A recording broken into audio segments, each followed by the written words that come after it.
За сайн байцгаана уу манайхаа. Тэгээд манай Right News podcast-ийн ээлж дугаар эхлэхэд бэлэн болж байна. Бүгдэнд нь энэ өдрийн мэндийг хүргье. За өнөөдөр бид бас уламжлалт ёсороо бас өрнөдөд өрнөдвээ бас чухал мэдээллүүдийн талаар хэдүүлээ ярилцсанаа. Тэгээд хамгийн ихний мэдээгээр одоо шууд эхлэе. Энэ одоо Харвардын одоо олгодог энэ санхүүжилт тийм ээ. Одоо ер нь бол Харвард бол сүүлийн үед бол бас нэлээд чих дэлсүүлдэг болсон те зүүнний бодлогын янз бүрийн вок үзлийг дэмждэг. Тэгээ энэ байдлыг одоо таслан зогсоохоор Трампын засаг захиргаа одоо энэ батлан хамгаалгын яам Пентагоны одоо зүгээсвэл энэ санхүүжилтийг бол юу н одоо эрс одоо канселдах, цоцлох, ткаатлах ийм арга хэмжээг авч эхэлж байгаа юм байна. Тэгээ энэ талаар хэдүүлээ дэлгэрүүлээд ярих уу. Тэгээ. За энэ Америкийн батлан хамгаалгын яамны сайт Pete Hegseth саяхан мэдээлэл хийлээ. За энэ батлан хамгаалах яам энэ Харвардын их сургуультай хамтын ажиллагаагаа ингээд зогсоож ийн гэд. Яасан бэ гэхээр Харвардын их сургууль чинь өөрсөө энэ өрнөдийн Америкийн зүүнний сая манай Огийн хэллээ. Зүүнний либерал вок үзлийн өөрсөө гол амин судас түүн болчоод байна. Манай хамгийн мундаг одоо энэ оюутан сурагчид одоо юу гэх цэргийн те тэр нэг одоо юу гэх цэргийн оюутнууд юу гэдэг вүлээ? Сонсогч манай сонсогч тийм тэр цэргийнхэн очичоод Харвардын сургуульд сурчаад зүүнний үзлээр угаалгачаар гарч ирээд одоо нэг глобалист тий радикал вокизм авчаад орж ирээд байна. Дэмжигч болоод. Тий. Тэгээ ийм учраас одоо энэ батлан хамгаалах яам энэ Харвард их сургуультай хамтын ажиллагаагаа зогсоож байна. Тэгээ ер нь цаашдаа бусад их сургуультай хүртэл энэ хамтын ажиллагаагаа зогсооно гэдэг тийм байр суурь илэрхийлээд байгаа шүү дээ. Тэгсэн. Тийм. Тэгээд эн чинь бас нөгөө вок үзлээс гадна энэ Харвард ч өөрсдөө юм коммунизм, социализмыг өөр илт сурчлагаа юугаар илэрхийлдгийг нөгөө Трампын засаг захиргаа чинь бас удаа дараа шүүмжилдэг байсан шүү дээ. Нөгөө Хятадын засгийн газартаа бас одоо 40 сая долларын 560 сая долларын гэрээ тийм санхүүжилт авдаг ч юм уу те. Одоо юу гэсэн үг юм одоо өөр улсын засгийн газраас ийм санхүүжилт дэмжлэг авч одоо Хятадын коммунист намтай ийм хамтардаг мэдээлүүд өмнө ч гэсэн ер нь зөндөө хөвөрдөг байсан шүү дээ. Тэгээ энэ минь бол бас их маш их шүүмжлэлт автагдаж магадгүй одоо энэ дотоодын бас аюулгүй байдал тийм ээ. Энэ байдалд бас жоохон занал хийлж ийн гэсэн байдлаар бас их хандж байгаа юм байлээ. Тийм. Одоо яг наадах чинь бол Pete Hegseth ярьсан нэг шалтгаан одоо энэ хамтын ажиллагаагаа зогсоож байгаа. Энэ Харвардын их сургууль чинь Хятадын коммунист намын нөлөө аягүй их болоод ирсэн. Шууд нөлөө ирж шүү би. Тэр үзэл санааны ч гэлтгүү. Маш их мөнгө нь одоо санхүүжилд орж ирдэг. Тэр нь эргээд нэг юу Америкийг үзэн ядуулах үзлийг ингээд түгээхэд юу нөлөөлдөг гэж байгаа юм. Энд чи одоо Америкийг үзэн яддаг хүмүүсийн үүр болчихжээ. Тийм. Болчихжээ гэж байгаа байхгүй юу? Энд чинь тэгээд манай нөгөө нэг мундаг нөхдүүд ч одоо Харвард төгсөж ирснээр гайхаад идэг шүү дээ. Одоо энэ тал дээр одоо та хоёр ямар бодолтой? Яг Харвард бол хизэнээс шилдэг сургууль байсан шүү дээ. Анх чинь 1700-аад онд тийм байгуулагдсан ламын коллеж байсан гэдэг. Энэ нь хамгийн old шүү дээ. Сонгодог боловсрлоор бол алдартай. Гэхдээ 1920 тэгээ цаашлаад 60-аад оноос хойш өөрчлөгдсөн гэдэг. Одоо ер нь Ivy League за тэгээд ерөнхийдөө томоохон хотуудад байгаа ихтэй сургуулиуд нь бол бүгдээрээ либерал шүү дээ. Кампус бол зүүнийх гэдэг бол бүгдээрээ мэддэг болсон тий. За яг нэг цөөн хэдэн 10 жигүүрийн үзэл баримталтай сургуулиуд байгаа бах, шашны коллежууд байгаа бах. За тэрнээс бусдаар бол Америкийн ч юм уу, за Оксфорд, Кембриж гэдэг юм уу, өрнөдийн за ер нь өрнөдийн том ихтэй сургуулиуд бол бүгдээрээ 150 гаруй жилийн баг энэ социализмын их ундраг байсан. Тийм түүхтэй шүү дээ. Харвардын их сургууль бол 1960-аад оноос өмнө бол гайгүй байсан гэдэг юм лээ. Тэгээ яг эдийн засгийн хувьд бол илүү 1950-тай 1940-50-аад оноос илүү их зүүнтсэн. Гэхдээ яг Америкт одоо энэ Кейнсийн онол шүү дээ. Кейнсийн онолч бол угаасаа юу гэдэг 1936 он анх ерөнхий онол гэдэг ном нь гарсан те. Тэгээ тэр чи юу болсон гэхээр эдийн засгт төрийн оролцоог илүү их зөвтгсөн. Кейнс жилүүд 1900 онд Лассаферийн төгсгөл гэдэг те. Одоо тийм шинжлэх ухааны өвлөг гэмгүй одоо яг эсэ гэх юм уу да бүрийн хэмжээний том ном бол биш. Тийм ном биччихсэн. Тэрнээрээс одоо энэ эдийн засгт чи ерөнхийдөө төр оролцохгүй байдаг гэсэн цаг үе чинь өнгөрч гисэн. Одоо капитализм ч өөрөө хитрхи ихтэй тэгш бус байдлыг бий болгож байна. Дээрээс нь эдийн засгийн хямралыг авчирч байна. Тийм учраас энэ капиталистын чөлөөт зах зээл гэдэг системийг бид нар одоо аварч үлдэхийн тулд коммунизмын аюулаас хамгаалахын тулд ч гэдэг юм уу. Бид нар эдийн засгийн төрийн оролцоог нэмэгдүүлэх ёстой гэсэн ийм одоо ном бичсэн. Тэгээ ажилгууд л ч гэдэг юм уу хямралч юм уу энийг яаж төрийн эдийн засгт оролцоо, төрийн зарцуулалтыг нэмэгдүүлж яаж одоо энийг шийдвэрлэх вэ гэсэн тийм ном бичсэн. Тэгээд тэр ном од орсон. Тухайн цаг үед од орсон эдийн засгийн үзэл санааны хувьсгалыг авчирсан гэдэг. Эдийн засгийн ухаанд энийг Кейнсийн хувьсгал гэж ярьдаг байхгүй. Тэгээ Кейнсийн хувьсгалын бол одоо юу гэдэг нь хамгийн headquarter гэх юм уу? Headquarters гэх юм бол Harvard их сургууль байсан. Harvard их сургууль дотроо ялангуяа одоо economics гэж ном бичсэн сурах бичиг үү. Тэр Paul Samuelson гэж эдийн засгч байгаа. Тэр Paul Samuelson гэдэг эдийн засгч economics гэдэг сурах бичгээр дамжаад дэлхийд даяараа одоо макро микро эдийн засаг гэдэг Кейнсийн онол байна шүү дээ тий. Одоо неоклассикл болон Кейнсийн онлын синтез гэж байгаа л да. Орчин цагийн economics гэх юм уу? Шинэ economics гэж байдаг байхгүй энийг хуучин цаг чөлөө зах зээл ирдэг байснаас арай өөр шинэ эдийн засгийн онол гэж ярьдаг. Тэр шинэ эдийн засгийн онол дэлхийд мейнстрим болсон. Энэний гол төв нь Harvard их сургууль байсан. За тэгээ 1960-аад оноос эхлээд бол нийгэм соёл социологч гэдэг юм уу те. Одоо нийгмийн ухааны департамент нь бол энэ шинэ вөөк үзэлтэй, либерал үзэл. Одоо неомарксизм гэх юм уу ийм үзэл санаанууд бол төгссөн. Тэгээд энэгүүрээ дамжуулаад Ivy League-ийн их сургуулиудад ч гэсэн зүүнний үзлийг түгээсэн. Ер нь бол одоо бид нар чинь одоо манайд ч хуучин Баавар эдэр ч одоо мөнх хөргөл гэж жишээлбэл Harvard-ын коммунист энтерл бид нар ч хүнд доромжлолтой хоч өгөл яг үндэ Harvard нь угаасаа коммунист бэлтгэдэг шахуу коммунист ч яг социалист бэлтгэдэг гэдгийг ойлгодгүй мэддгүй л тийм л байсан л байхгүй. Тэгээс Harvard-ийн сургууль бол 1960-аад он ер нь 20 дугаар зууны 2 дугаар хагасаас бол зүүнний үзлийн бол ерөнхийдөө академик төвн байсан. Тэгсээр л ирсэн газар. Одоо Монгол жишээлбэл Элбэгд орж за өөр хэм битээ оюун эрдэнэ. За Батнайрнал. За ер нь энэ Монгол Ардын намын залуучууд ч гэдэг юм уу чинь дандаа хөвчлэн Ivy League-д очиод төгссөн байгаа шүү дээ. Тэгээ Монгол Ардын нам ч одоо шинэ залуу боловсон хүчтэй угаасаа Ivy League-ээр бэлдэж байна. Тэгээ Ivy League-ээр бэлдээд байгаа нь үзэл санаагаа мэдэхгүй дээ ч юм уу эсвэл тэндээс капитализм ч гэдэг юм уу чөлөөт эдийн засгийн онол сурах гэж тэр хүмүүсийг явуулаагүй. Тэдгээрээс одоо нийгэм соёлын хувьд одоо шин зөвний үзэл суралцаад эдийн засгийн төрийн оролцооны арга хэмжээ Кейнсийн онол суралцаад хурж ирээд Монголд одоо нийгмийн инженерчлэгийг гэсэн л утгатай шүү дээ. Одоо Монгол Ардын нам чинь бол хуучны коммунист нам биш тийм үстэй. Одоо социал демократ нам. За Америк нэр томьёогоор ярих юм бол зүүнний либерал нам тий. Тэр зүүнний либералуудын гол үндсэн төвч угаасаа Harvard. Harvard ганцхан Harvard шүү нь Ivy League-тэй. Тэгэхээр бид нар одоо юу гэх юм энэ баруун сургууль төгссөн хүмүүсийг барууны үзэлтэй гэж ойлгодог. Одоо хуучин Оросд ч юм уу Хятад сургууль төгссөн хүмүүс зүүнний үзэлтэй гэдэг нь байгалийн зүг чигээр ойлгохоос илүүтэй гадны энэ ихтэй сургуулиуд академик хүрээнд ер нь бол зүүнний үзэл хавтгай ноёрхтой шүү гэдгийг ойлгохгүйгээр одоо юу гэх юм гадаадд хүүхдүүдээ сурна гэж ярьдаг шүү дээ. Би бол одоо ч хэлбэл хүүхдээ баруунд ор сургамаар байна. Яваад очих юм бол одоо ч хэлбэл хуучны сонгодог боловсрал байгаа шүү дээ. Прогрессив боловсрал гэдэг юм мас юм биш дээ. Хуучин цагийн одоо юу гэх юм хамгийн л одоо элит дээдсийн хүрээллийнхэн заадаг гэсэн боловсралч одоо ч liberal art education гэдэг тэр үндэслэлтэй одоо юу гэх юм философи, хэл шинжил, логик за юу гэдэг уран зохиолч гэдэг юм уу. Эхлээд ийм боловсралуудаар дамжаад хүмүүнлэгийн ухааны боловсралаар дамжаад юу гэдэг хүний нийгэм, хүний мөн чанар эдгээр ингээ ойлгоно гэл ийм байдаг Европын уламжлалт боловсралууд байдаг өстэй. Өнөөдөр тэр коллежууд тэр хичээлүүд байхгүй болчихсон. Юу ярьдаг вэ гэхээр ерөөсөө гендер судал, пост колоничлалын онол, whiteness studies гэдэг тэг queer онол энэ гэдэг LGBT-гээр нь феминизмээ заана. Тэгээ төрийн эдийн засгийн оролцоогоо ирнэ. Ийм л юм заадаг. Тэгээ ерөнхий онол нь юу гэдэг өөрсдийнхөө одоо Америкийн нийгмийг ч гэдэм үү Америкчүүдийн уламжлалт байгуул одоо нийгмийг жишээлбэл патриарх, капиталист, фашист ч гэдэм үү энэ маягаар ингээд доромжилдог, буурддаг.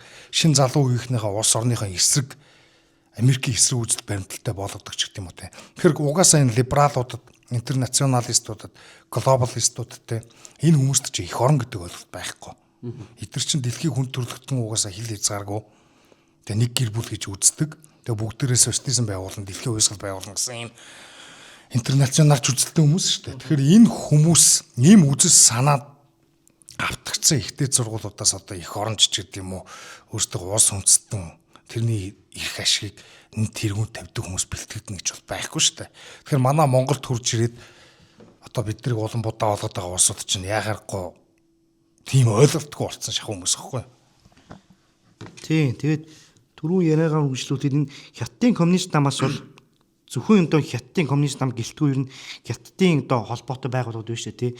Эдрээс 2010-аас 2025 он гэсэн нэг 15-16 жилийн хугацаанд Харвардын их сургууль 560 сая долларын тийм донешн хандив мөнгөн одоо санхүүжилт авсан байгаа байхгүй.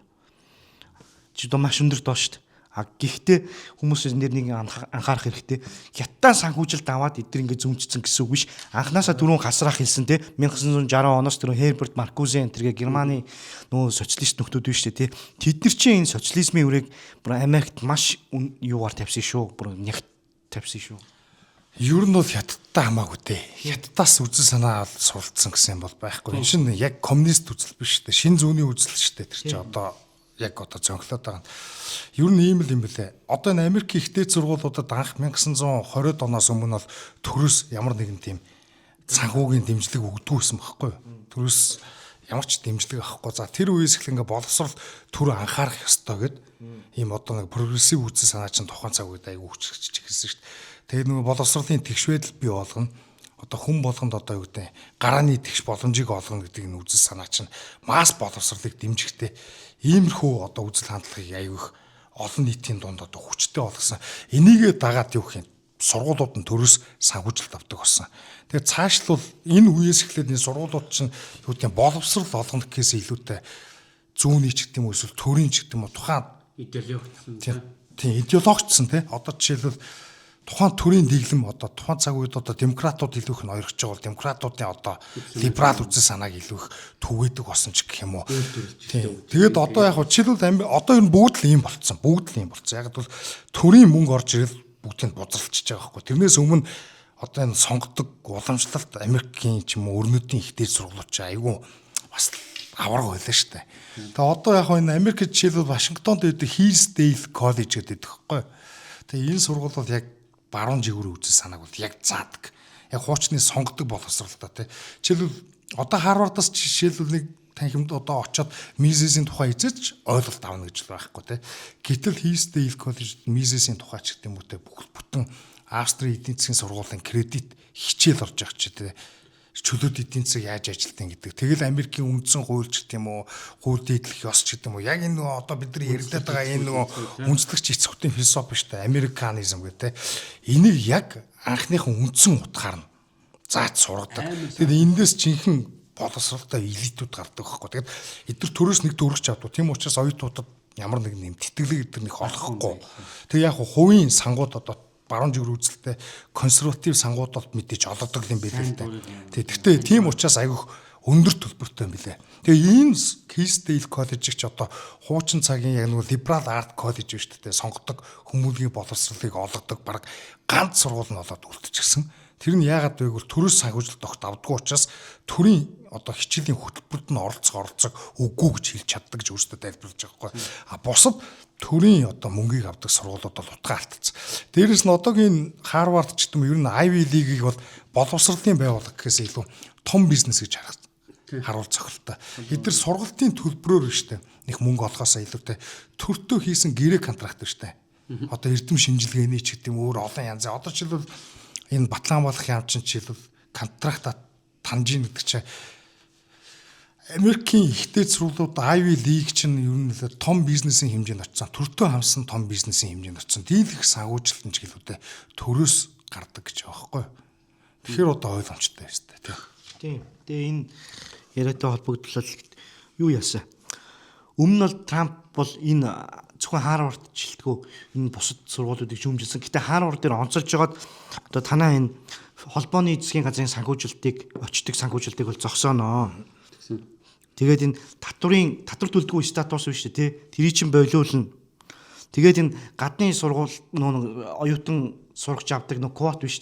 Тэрийг чинь багасгах нь энэ төргээд уг нь шийдвэр гарсан боловч тэрийг нь шүүх бас эсэргүүцэж нөө шүүх нь хүртэл зүүнжсэн гэх юм уу. Ийм байгаа. Тэгээд нөгөө зарим шийдвэрүүд нь цуцалж ирсэн шүү дээ. Тэгсэн. Тэгээд одоо энэ PTX-д Батлан хамгаалах юмны сайд чи хүртэл өөрөө энэ Харвардын Кеннедигийн сургуульд сурсан одоо энэ элбэгдүүр энтер сурсан шүү дээ. Удирдлагын академи. Одоо монголоор бол удирдлагын академи юм баггүй юу? Тэгсэн чи одоо энэ PTX чинь зүүнний бодлого Харвардын зүүнний бодлого чи арай хэтэрлээ гэд тэгээ энэ дипломо буцааж өгөх тийм татгалзаж исэн тиймэрхүү үйл явдал болж исэн байна. 2022 онд. Тийм. Одоо нэг юм нөгөө яг монголчуудаа уйлдуулад нэмээд хэлэхээр одоо Харвард одоо ер нь манай монголчууд нэг юм нийтлэг юм байна. Ялангуяа манай энэ жоохон либералууд те социалистуудад нэг тийм хандлага юу гэхээр одоо боловсралтай хүмүүсээ гаргаач. Харвард төгссөн хүмүүс, Оксфорд төгссөн хүмүүсээ гаргаач гэдэг чинь те. Тэгэхээр Оксфордыг чинь зандан шатар төгссөн. Харвардыг ч оюун эрдэнэ төгссөн. Элбэгдэр төгссөн. Батнайрамтлгээд нэг өвчтөй солиотой юм байгаа. Тэр төгссөн. За одоо ер нь тэгэл булган туяа Yale-ийг сургууль төгссөн. За намбрын инх баяр одоо бас англид бол сурж исэн хэл ус сайтай. Одоо ер нь л эднэр өндөрлөл боловсралтай хүмүүс шүү дээ. Гэхдээ идеологийн хувьд бол одоо энэ woke үзэлд хамрагдах тийм ээ. Одоо энэ одоо хүчээр тэгш байдлыг бий болгох гэдэг юм уу тийм ээ. Одоо хинч ямар одоо гомдлсон зүйл байхгүй хахад хүнийг өөр хооронд нь муудалцуул те. Тэр арьсангөөр нь хүүсээр нь одоо юу гэдгийг тэр бодол санаагаар нь хүртэл ингэж хувааж. Тэгээд тэр нь хамгийн гол нь төрийн санхүүжилтээр явагддаг тийм ээ. Тэгээд маш их олон одоо татвар төлөгчдийн мөнгийг одоо татварыг нэмэгдүүлэх замаар ингэж ер нь улс орныг ингэж боловсрлоор нь баг ингэж сүрүүлж байгаа юм хувилбар шүү. Тэгэхээр яг хуу зүгээр дүгнэж хэлэхэд бол ер нь бол бид нарыг бол маш их боловсралтай хүмүүс өдөртөж яваа. Тэгээ одоо үр дүнд нь бол бид нар хамгийн арчаагүй ядуу улс болчиход байж шүү. Яг би зүгээр энийг шууд боловсрал гэдэг утгаараа шүү дээ. Зүгээр диплом ч юм уу албан ёсны формал боловсралыг бид нар хэд их ач холбогдол өгөнгүүтэй яг одоо логик ч гэдэг юм баримт ч юм уу эсвэл шүүмжил сэтгэлээ эдэр тим юм байхгүй. Энэ том сургуулиуд ч одоо ерөнхийдөө тим юм заахаасаа илүүтэй масс боловсрал болгоотой бүгдийн нэг хэв загвар цутгсан байдлаар ийм завдаг болсон. Одоо ч Харвард ч одоо уг нь Ivy League гэдэг чинь Америкийн элитүүдийн сургууль шүү дээ. Америкийн дандаа хай класс хүмүүс л оролцож төгсдөг гэсэн сургуулиуд байхгүй юу. Тэгэхээр энэ тэр чигээр одоо эгалитар үзэлт бол ерөөд автагдсан те. Хуучин цагт бол одоо юу гэдэг Оросын элит сургууль төгссөн хүчнэл хүмүүс байгаа шүү дээ. Коммунизмын үеийн элит сургууль бол Москвагийн их сургууль ч гэдэг юм уу, Санкт Петербургийн тухайн Ленинградын их сургууль ч гэдэг юм уу те. За тэр ч байтугай одоо комсомолын дээд сургууль гэл те. Хувьсгал залуучуудын ивлэг Монголд байсан тэр шиг Оросын хувьсгал залуучуудын ивлэгийн коммунист бэлтгэдэг сургуулийг төгссөн. Одоо баяр цогт энтергээр сайхан бэлэг эдгэрэл хүмүүс байж л байгаа те. Дандаа элит боловсралтай коммунист социалист боловсралтай хүмүүс шүү дээ эдгээр. Тэгэл зарим нь одоо нах яамны юу гэдэг улс төрийн суртал ухуулгын бэлтгэгч гэдэг юм уу те. Тэгэхээр энэ ихтэй сургуулиуд нь одоо боловсрал гэдэг нь гол нь одоо юу гэх юм. Эдгээр чинь нэг юм дандаа юм тэгшидгэх үзэлтээр тулгуурсан те. Төрийн оролцоог дэмжсэн нэг ийм л юмар бэлтгэдэг орцсон хүмүүс байгаа байхгүй. Тэгээс яг тэр өрнөдийн ч гэдэг юм уу сонгодог боловсрал эдгэрийг эзэмшээд байгаа хүмүүс бол байхгүй. Одоо жишээлбэл юу гэх юм. Монголоос Америкт ингээд тэтгэлэг аваа сургууль сурах гэх юм бол инженерээр ч гэдэг юм уу, байгалийн ухаанаар ч гэдэг юм уу явыг бол хідэн хүн тэтгэлэг өгөхгүй үстэй. Тэгсэн мөртлөө гендер судлаач ч гэдэг юм уу, хөгжлийн эдийн засагч, социологч, нийгмийн ажилтан, антрополог дандаа нөгөө нэг юм нийгмийн тэгээ дээрэс нь дандаа нөгөө нэг юм зүүнний соёл судлал энэ төр гэл те. Дандаа юм шин зүүнний үзэлт автагдсан ийм сургуулиудаар л яваад байхгүй. Ер нь Монголд бол Монголыг удирдах байгаа хүмүүст бол боловсрал дутагдаагүй, бичиг үсгийн боловсрал дутагдаагүй, диплом дутагдаагүй. Юу дутагдаад байгааг бол хитрхи эрүүл ухаанаас холтчоод байгаа байхгүй. Common sense гэдэг юм байхгүй болчиход байгаа байхгүй. Тийм яг бид нар ч одоо 100 жилийн социализмын үеийн түүхтэй шүү дээ. Зах зээлийн харилцаа эдэр гэдгийг ойлгодог хүн одоо баг тэр академик хүмүүсийн дунд байхгүй. Академик хүмүүс чинь интеллекттэй хитгэдэг те гэсэн мөртлөө одоо юу гэх юм common sense итгэхээ үйдсэн те өөртөө жирийн хүмүүсээс илүү ухаантай дандаа бүгдийг мэдчихэдэг гэж нэг юм intellectual pride-тай те оюун санааны бардамталтай байдаг шүү дээ.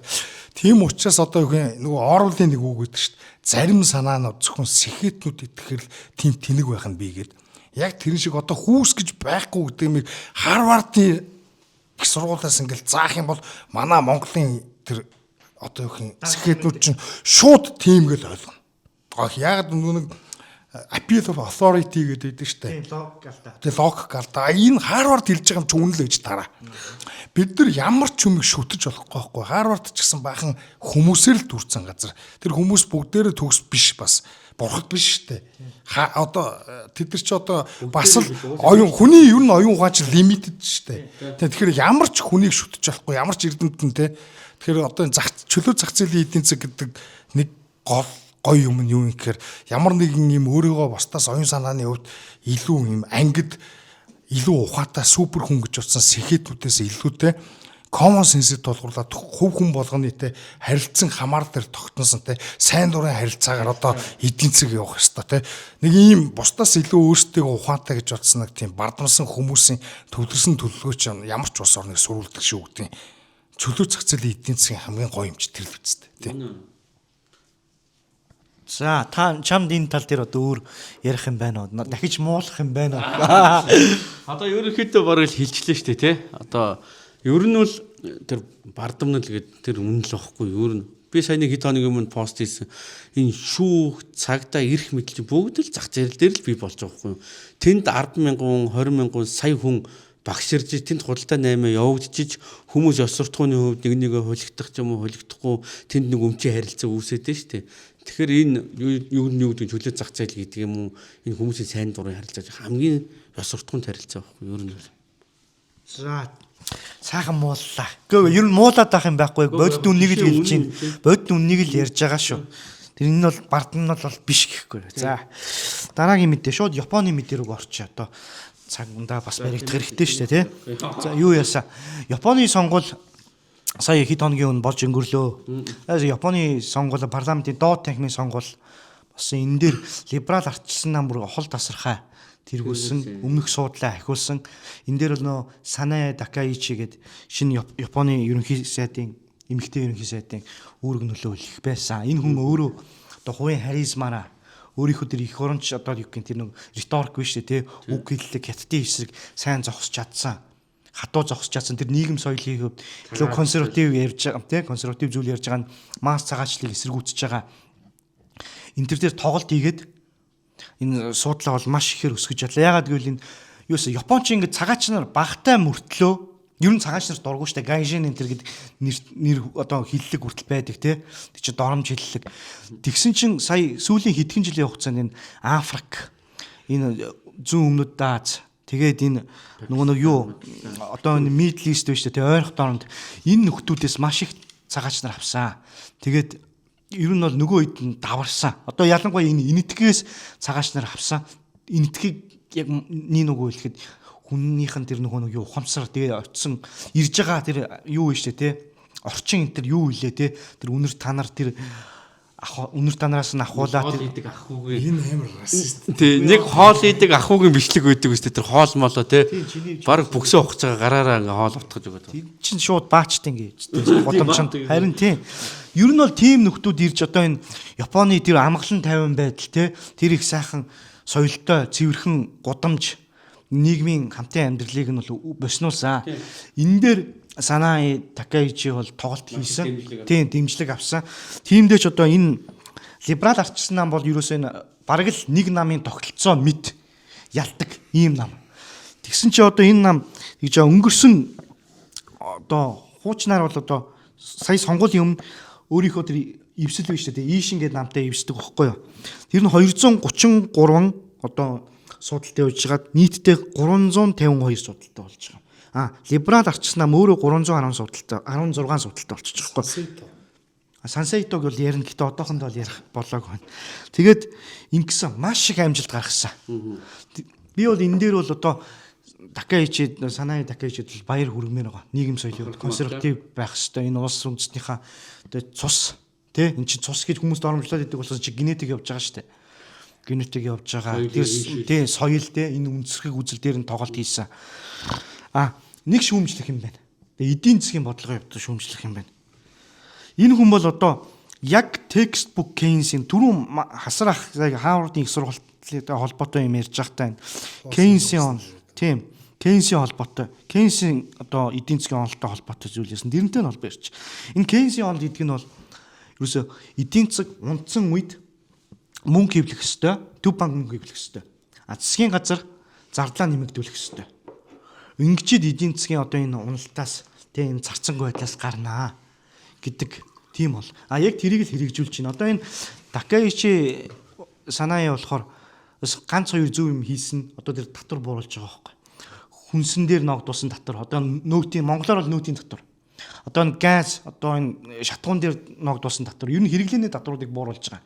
Гэтэ 2 жилийн хугацаанд заяа бууруулж байгаа. Энэ эдийн засаг докторч хүртэл гэж байгаа. Тэгээд хамгийн гол нь нөхөр сая ерөнхий сайд дөнгөж оны өмнө болоод энэ Японы засгийн газрын төсвийг нь дахиад түүхэн дээд хэмжээгээр нэмэгдүүлээд энэ ч одоо 102.3 их найд руу оруулаад ирчихэж байгаа. 6 хэдэн хувийн өсөлтөж байлаа.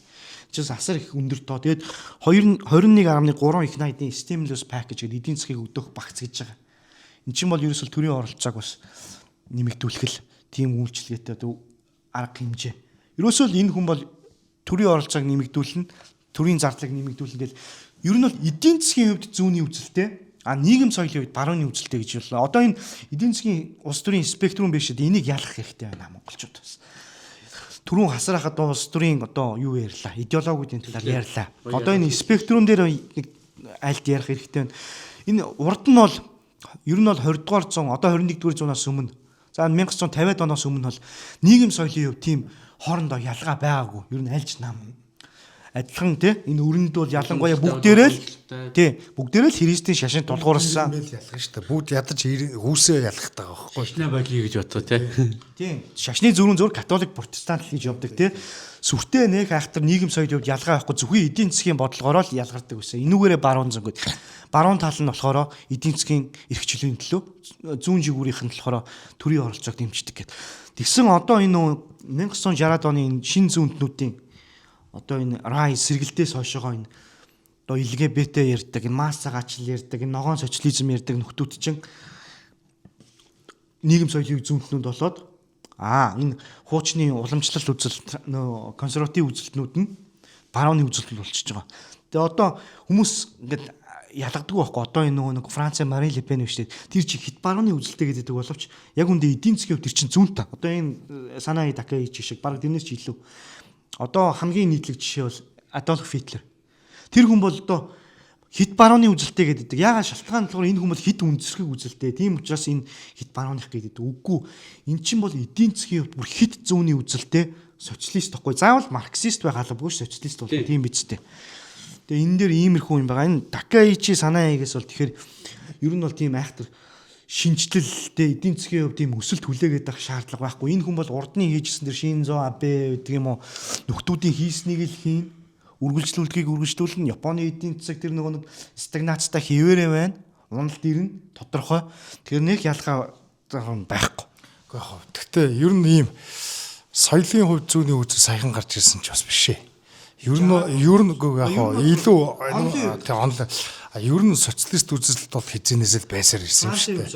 Жишээлбэл free love гэдэг чөлөөт хайр дурлалын чөлөөт харилцаач гэх юм уу.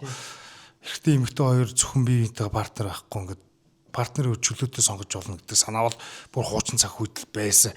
Маркс, Энгельс хоёр энэ тухай бичлээсэн шүү дээ. Буржуа гэр бүл, буржуа үнэт зүйл, буржуа ёс суртахууныг өөрчлөх ёстой гэдэг. Буржуа гэдэг нь монголоор хөрөнгөтний гэдэг. Яг тухайн цаг үеийн Кристийн этикийг тэгж хэлээд байгаа байхгүй юу? Одоо Христийн этикийг те. Тэгээд дөрөндийн соёл иргэншил чинь буржуа этик дээр боссон юм шүү дээ угаасаа. Тэрнийг бол одоо ингээд эсэргүүцдэг өөрчлөлт гэдэг байсан. За арай LGBT гэдэг байсан. Гэхдээ ер нь бол бүр Жан-Жак Руссоос эхлэл гэр бүлийг эсэргүүцдэг хүүхдүүдийн одоо хүмүүжлийн асуудлыг гэр бүл нь биш төр хариуцах ёстой ч гэдэг юм уу. За эмэгтэй хүн бол гэр бүл гэдэг бол эмэгтэй хүнийг дарлах патриарх тогтолцоо. Тийм учраас эмэгтэй хүн карьер хөөх ёстой. Тийм учраас эмэгтэйчүүдэд боловсролын тэгш байдал олох ёстой. За одоо манай Монголд жишээл нөгөө бошгийг халах залуучуудын эвлэл энтер гэх нэг киноноор гараад төвдөнгийн бор гэж гараад эмэгтэйчүүд үсийг ажиллаад гардаг штэ. Урт үстэй эмэгтэйч одоо хоцрогдсон хуучны уламжлалтай нь одоо шинэ хуучиг хуу шинэгүй болох хэрэгтэй гэд үсийг ажлаад тэр чинь одоо феминизмын одоо Монголд хамгийн анхны хэлбэрийг одоо тэрэн дээр харуулсан. Тэр ер нь бол зүүнний үзэл чинь ийм тэгштгэхтэй. Одоо байгаа энэ хуучин нийгмийн тогтолцоо ч муу муухай зүйлээ. энийг юу н ямар нэгэн байдлаар ингэж өөрчлөх ёстой. Одоо өөрчлөхдөө төрийн хүчээр өөрчлөх ёстой. Тийм учраас төр нийгмийн бодлогыг явуулах ёстой.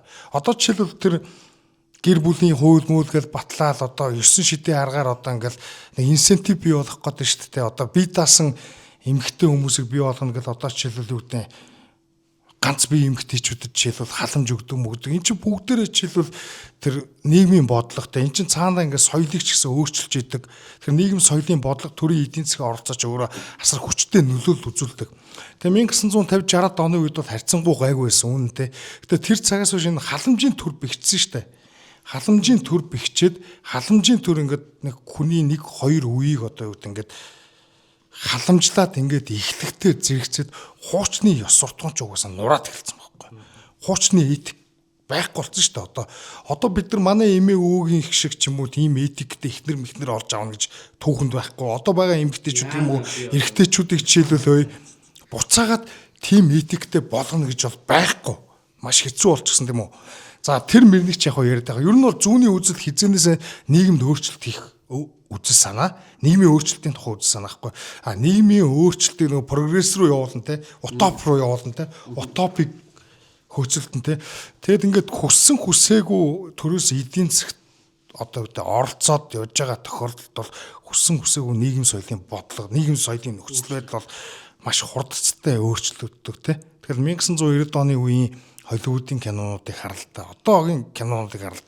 Тухайн үеийн кинонууд бол тухайн үеийн хүмүүсийнхаа этикийг жишээлбэл өөрчлөхийн тулд хийж байгаа те. Гэхдээ харьцангуй радикал алхам авч одоо хэрэгжүүлэхгүй аль болох тухайн соёлынхаа нөхцөлтөө байгаа учраас илүү аяндуу байдлаар одоо жишээлбэл байгаа шүү дээ. Одоо тэгэл ингээл харахад зүгээр Холливуудын кинонуудаас ингээл зүгээр жишээлбэл харж байхад найзууд гэл олон ангид байдаг шүү дээ. Тэрнийг ингээл хараад байхад нэг харахад нэг энгийн юм шигтэй хөгжилтэй кино юм шиг мөртөө цаагаараа болохоор тэр чинь ингээл нэг тэд нар чи бүгдээрээ бие биентэйгээ одоо юу гэдэг одоо юу гэдэг бие биентэйгээ ээлжлээд сэлгээд бэлгийн амар тийм замраагүй найзууд тэгдэг. Фрэндс дээр гүү мөн Бүх ангийн үзэгтэй тэгдэг шүү дээ. гүү чи ингээд тэр чи яг шууд ингэж гарахгүй шүү. Цаагаараа ер нь бүгд бие биентэйгээ нийлээ салаад гэх маягаар одоо жишээлбэл ер нь бүгд бие биенийгээ партнер болгоод хуваалцсан хүмүүсийн тухай гарч байгаа. бүх ангийн Би бүх ангийн үзээгүй. Би зүгээр энэ киног би үзээгүй заяа. Гэтэ энэ киноны тухай би подкаст сонссон те. Би бол үздэг л байсан л тэгтээ бас арай зургуулаа би нэгээ ээлжиж яадаг байсан юм аа. За явчаа өмөрчгэд. Одоо ч Холливуд чинь жишээлбэл төрөөс бас санхүүжилт авч байгаа шүү дээ. Тэгэд ер нь ингээд яг төр ер нь ингээд эдийн засгт оролцоод их мөнгөтэй болоод ингээ ирнэ штэ. Тэгээ тэд нар чи өөрсдөө бүгдээрээ л пропаганда явуулж байгаа. Бүгдээрээ л өөрсдөө одоо засгийн эрхэнд байгаа намын те намын үзэл сурталыг түгээдэгтэй. Тэр бол ер нь ганцхан орчин үеийн улс төрч биш ер нь хизээнээсээ тийм байсан те. Өнөөгийн Америкийн прогрессивууд чи өөрсдөө одоо юу гэх юм шашингүү те. Тэр нэг юм уламжлалт либералууд байгаа шүү дээ. Либералууд чинь хуучны бүх юмыг үзэн яддаг хүмүүс. Тийм учраас эдгээр ингээд төр засгийн эрхэнд гараад ирэх юм бол эдний хэрэгжүүлэх бодлого чинь бүгдээрээ хуучин нийгмийн эсрэг хуучны ёс суртахуун, хуучны ертөнцийг үгүй гэсэн бодлого хэрэгжүүлдэг. Тэгэд эн чинь Монголд ч гэсэн одоо өөрчлөлт айл хизээний авчирсан бид нар энийг одоо хүртэл мэдэхгүй сууж байгаа юм. Одоо энэ дунд сургуулиудаар дүүрэн одоо манад энэ дүүрэн вөөк залуучууд дүүрсэн л байгаа үстэй. Тийм. За түрүүн хасар ах ярьсан те энэ соёлын хувь зүүнний үзэлч бүр 1950 60-аад оноос ч өмнө байсан гэдэг. Тэр бол үнэн Марк де Сад гэдэг Францад философч гэж явдаг. Садизм гэдэг үгийн одоо гарал тэр хүний нэрнээс гаралтай байх жишээ. Тэр хүн чинь бол одоо юу одоо group sex хийдэг те. Ер нь бол тэр гомо секс хийдэг. Ер нь бол тэр бэлгийн одоо тэр амьдралаа бол ерөөсө чөлөөнд гаргацсан.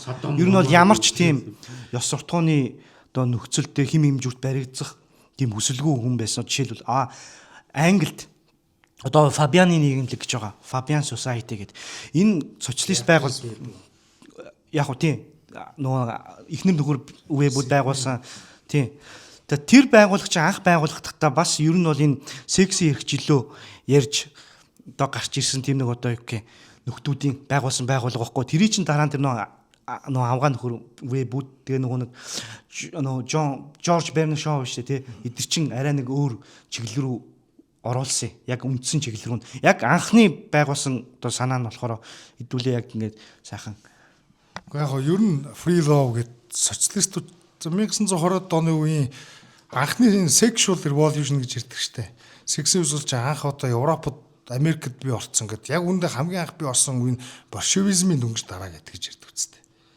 Тэр чинь бол одоо яг нөгөө өрөндийн нөлөө орж ирж байгаа Тэр байхгүй. чинь угаасаа өрнөдийн идеологи шүү дээ. Коммунизм, марксизм чинь. Жишээлбэл тэр анхны юу гэх юм большевикууд чинь ер нь бол одоо гэр бүлийг одоо те эрэгтэй эмэгтэй хоёр хүн гэр бүл явах юм чи бие биенээ өмчлөөд байна. Буржуа ясуртан те эмэгтэйчүүд бол хүний эмэгтэй эрэгтэй хүн бие биенээ өмчлөж болохгүй.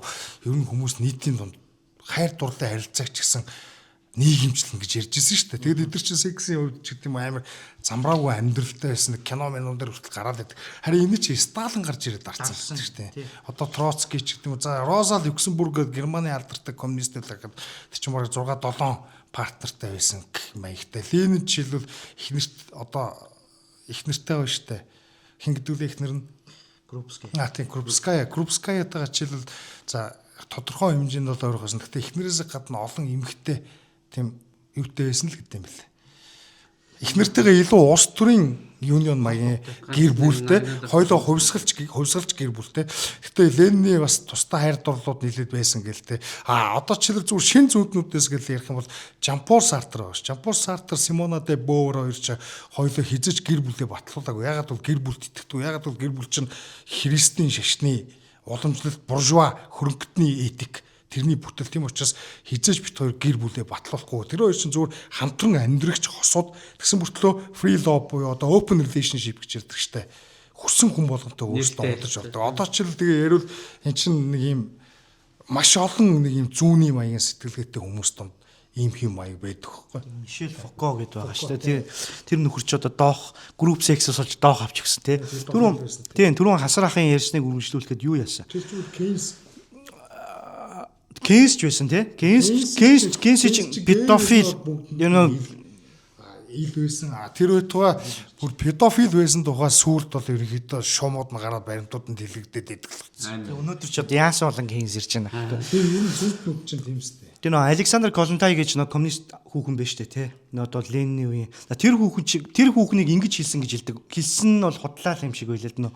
Секс гэдэг чи одоо энэ аяг ус шиг үнцэнтэй ч үлөө те нэг аяг устай адилхан гэдэг. Тэр чинь бол тэнтэй чамаагүй секси л гэсэн санаа явж байгаа байхгүй. Гэтэ Колонтэй өөрөө тэгж хэлээгүй байж болно. Гэтэ тухайн үеийн яг соёл нь тийм байсан. Энийг одоо нөө Гарнет Джонс гэдэг нэг Английн сэтгүүлч залуу ээжээд алуучдаг Монголд явж байгаад үхчихдэг коммунистууд далуулаа те. Тэр хүний кино байдгийн. Украины Голодомор их ч одоо дэлхийд дахинд илчилсэн юм баггүй наа Гарнет Джонс ч те.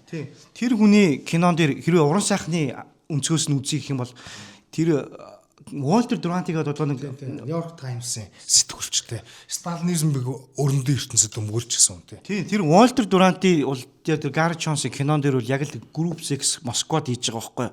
Москвагийн илүүдүүд яг тийм байсан гэд угаасаа большевик илүүдүүд ч тэр чинь ер нь бол тий. Большевик тийм байсан гэд угаасаа тэр нэг юу ном бичээсэн дээр үлдсэн байдаг. Тэрийг нь яг Гарнет Джонсын кинон дээр нөхдүүд үзүүлсэн бэ нэлээ. За одоо нөгөө сайхан хадуурлаа. Нөгөө нэг үндсэн сэдв рүүгээ тий. Гулгаад орчлаа тий. Зүүнийг үндсэн сэдв рүүгээ одоо энэ нөгөө юугийн чи нэг дурдаад өгш. Нэг одоо өмнөх намууд нэг амар уналт тэр хідэн суудал авсан гэсэн бэ. За ингэсэн одоо энэ сая либерал арчсан намыг ярьлаа. Тэгээд энэ одоо энэ Японы инновацийн нам гэдэг Ишин нам гэдэг байгаа. Энэ хоёр бол суудлаа ахиулсан. Бусад баруун жигүүрээ одоо Сансеито гэдэг. Энэ либерал арчсан нам Ишин хоёр бол эвсэл. Гэхдээ сая Такеичи мэдгдэлсэн бэлээ. Бид нар бусад бүх намуудтайгаа бол ингээд нээлттэй шүү эвсгэд те. Та нар ингээд бид нар ингээд гараа ингээд дэлгэж та нартай харьцнаа гэж байгаа байхгүй. Тий. Энэ дээр одоо Сансеито нам 15 суудал авсан. Доод юунд байж байгаа. Дөнгөж 2хан судалтай байсан доод танхимд 15. Энэ бол маш том тоо. Энд чинь жинхэнэ нөгөө баруун жигүүрийн популизмыг Японд хийж байгаа нам багхгүй юу? Эдийн засгийн хувьд ч харьцангуй чөлөө зах зээлийн үзэлтэй энэ юу энэ либерал ардчилсан нам. Тэгээд энэ Team Mirai гэдэг Mirai-ийн баг гэдэг энэ нам болохоор 11 судал авч байгаа. Энэ ч яхав дээр нэг юу технократуудын нам юм шиг байгаа. За энэ Японы инновацийн намыг бид бас хоёрт нь хальт тайлбарлаад өгчээд ийм байлаа. Энийг зарим хүмүүс либертар антер гээд сонин юм либерал либертараа ялахгүй. Энэ нам бол либертар нам биш. Гэтэ яг зарим талаар нөгөө нэг юу Японы хит ингээд нөгөө нэг эдийн засаг төрийн зохицуулалтын салбарууд биш ээ тий. Тэрийг чөлөөлөх талаар ингэж ярьдаг, хэлдэг мөртлөө хажуугаар нь нөгөө нэг universal basic income буюу зүгээр үнэгүй мөнгө тараах тий энэ төрийн зарцуулалтыг нэмэгдүүлэх дээр бол яг энэ либерал ардчилсан намтайгаа нэг юм байлээ. Тийм ч учраас тий халамж нэмэгдүүлэх. Тийм ч учраас энэ айгүй эвсээд идэг тийм учиртай юм байна. А одоо энэ сонгуульд сүрсэн нөхдүүдийг ярья. Тэрийг их гоё ярина. Тэрийг бахан гэж байгаа гэхгүй. Японы коммунист нам Reiwa Shinsengumi гээд 2 нам. Тэгээд Японы социал-демократ нам 3 бол бүр бүтэн сүрсэн. Одоо жишээлбэл энэ Японы коммунист намын энэ дарга одоо юу лээ? Томоко Тамура юу лээ? За би одоо нэрийг нь мартчихлаа. Энэ коммунист намын дарга хүүхэн заяа. Энэ бол бүр солиотой хүүхэн. Энэ хүүхнийг одоо Twitter даяараа одоо ер нь бол галзууг нь гайхаж байна. Яасан бэ гэсэн чинь эн чин бол мультикультурализмыг дэмждэг. Одоо энэ масс цагаачлаг маш ихээр дэмждэг. Тэгээд энэ Японы залуучууд энэ Японы либерал ардчилсан намчаа энэ гомо илжил үүснийг гэрэлтийг эсэргүүцдэг мэдэхгүй байна шүү дээ. Мэдэхгүй бол санал өгчлөө шүү дээ гэж харамсаад байгаа байхгүй. Эдгээр өөрөө нөхөрөл өөрөө гомо гэрэлтийг дэмждэг л байгаа байхгүй. А дээрэс нь нэг ярилцлагыг ингээд сонссон, сабтайтлаа сонсон. Тэгэхэд энэ өөрийнх нь ингээд хүсэмжид утоп нийгэм биш ч тий. Джон Ленны Imagine гэдэг дуу гэж байгаа юм. Яг л Imagine дуун дээр гардаг шиг тэр чинь нөө хил хязгаараагүй тий. Хинч ямар ч өмчгүй гэдэг тий. Шашин шүтлэггүй гэд яг тийгэж ярьж байгаа. Энэ нөхөр ялагдсныхаа дараа тэгээ баран ингээд бооч өгөх гээд за би бол Японы ардчлалын төлөө тэмцэнэ. Би бол активизмаар үргэлжлэнэ. Одоо активизм шилжих цаг иржээ гэж байгаа байхгүй.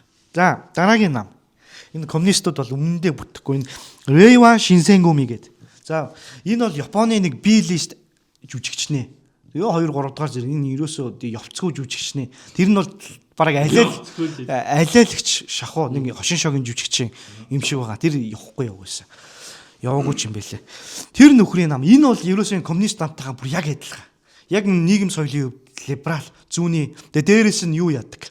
Энэ атомын цахилгаан станцыг эсэргүүцдэг. Энэ коммунистууд ч гэсэн атомын цахилгаан станцыг эсэргүүцэж байгаа шүү. Энэ нөгөө Тамура Томоко гэдэг. Оо яг энэ Тамура Томоког яг мөн наад нь хөрч. Тэгсэн чинь ингэж we will resort to activism гэж шүү. Japan will have no military гэж хааж. Тийм. Одоо энэ нөгөө нэг хамгийн том асуудал биш үү тийм нөгөө Японы үндсэн хуулийн 9-р зүйл гэдэг. Тийм.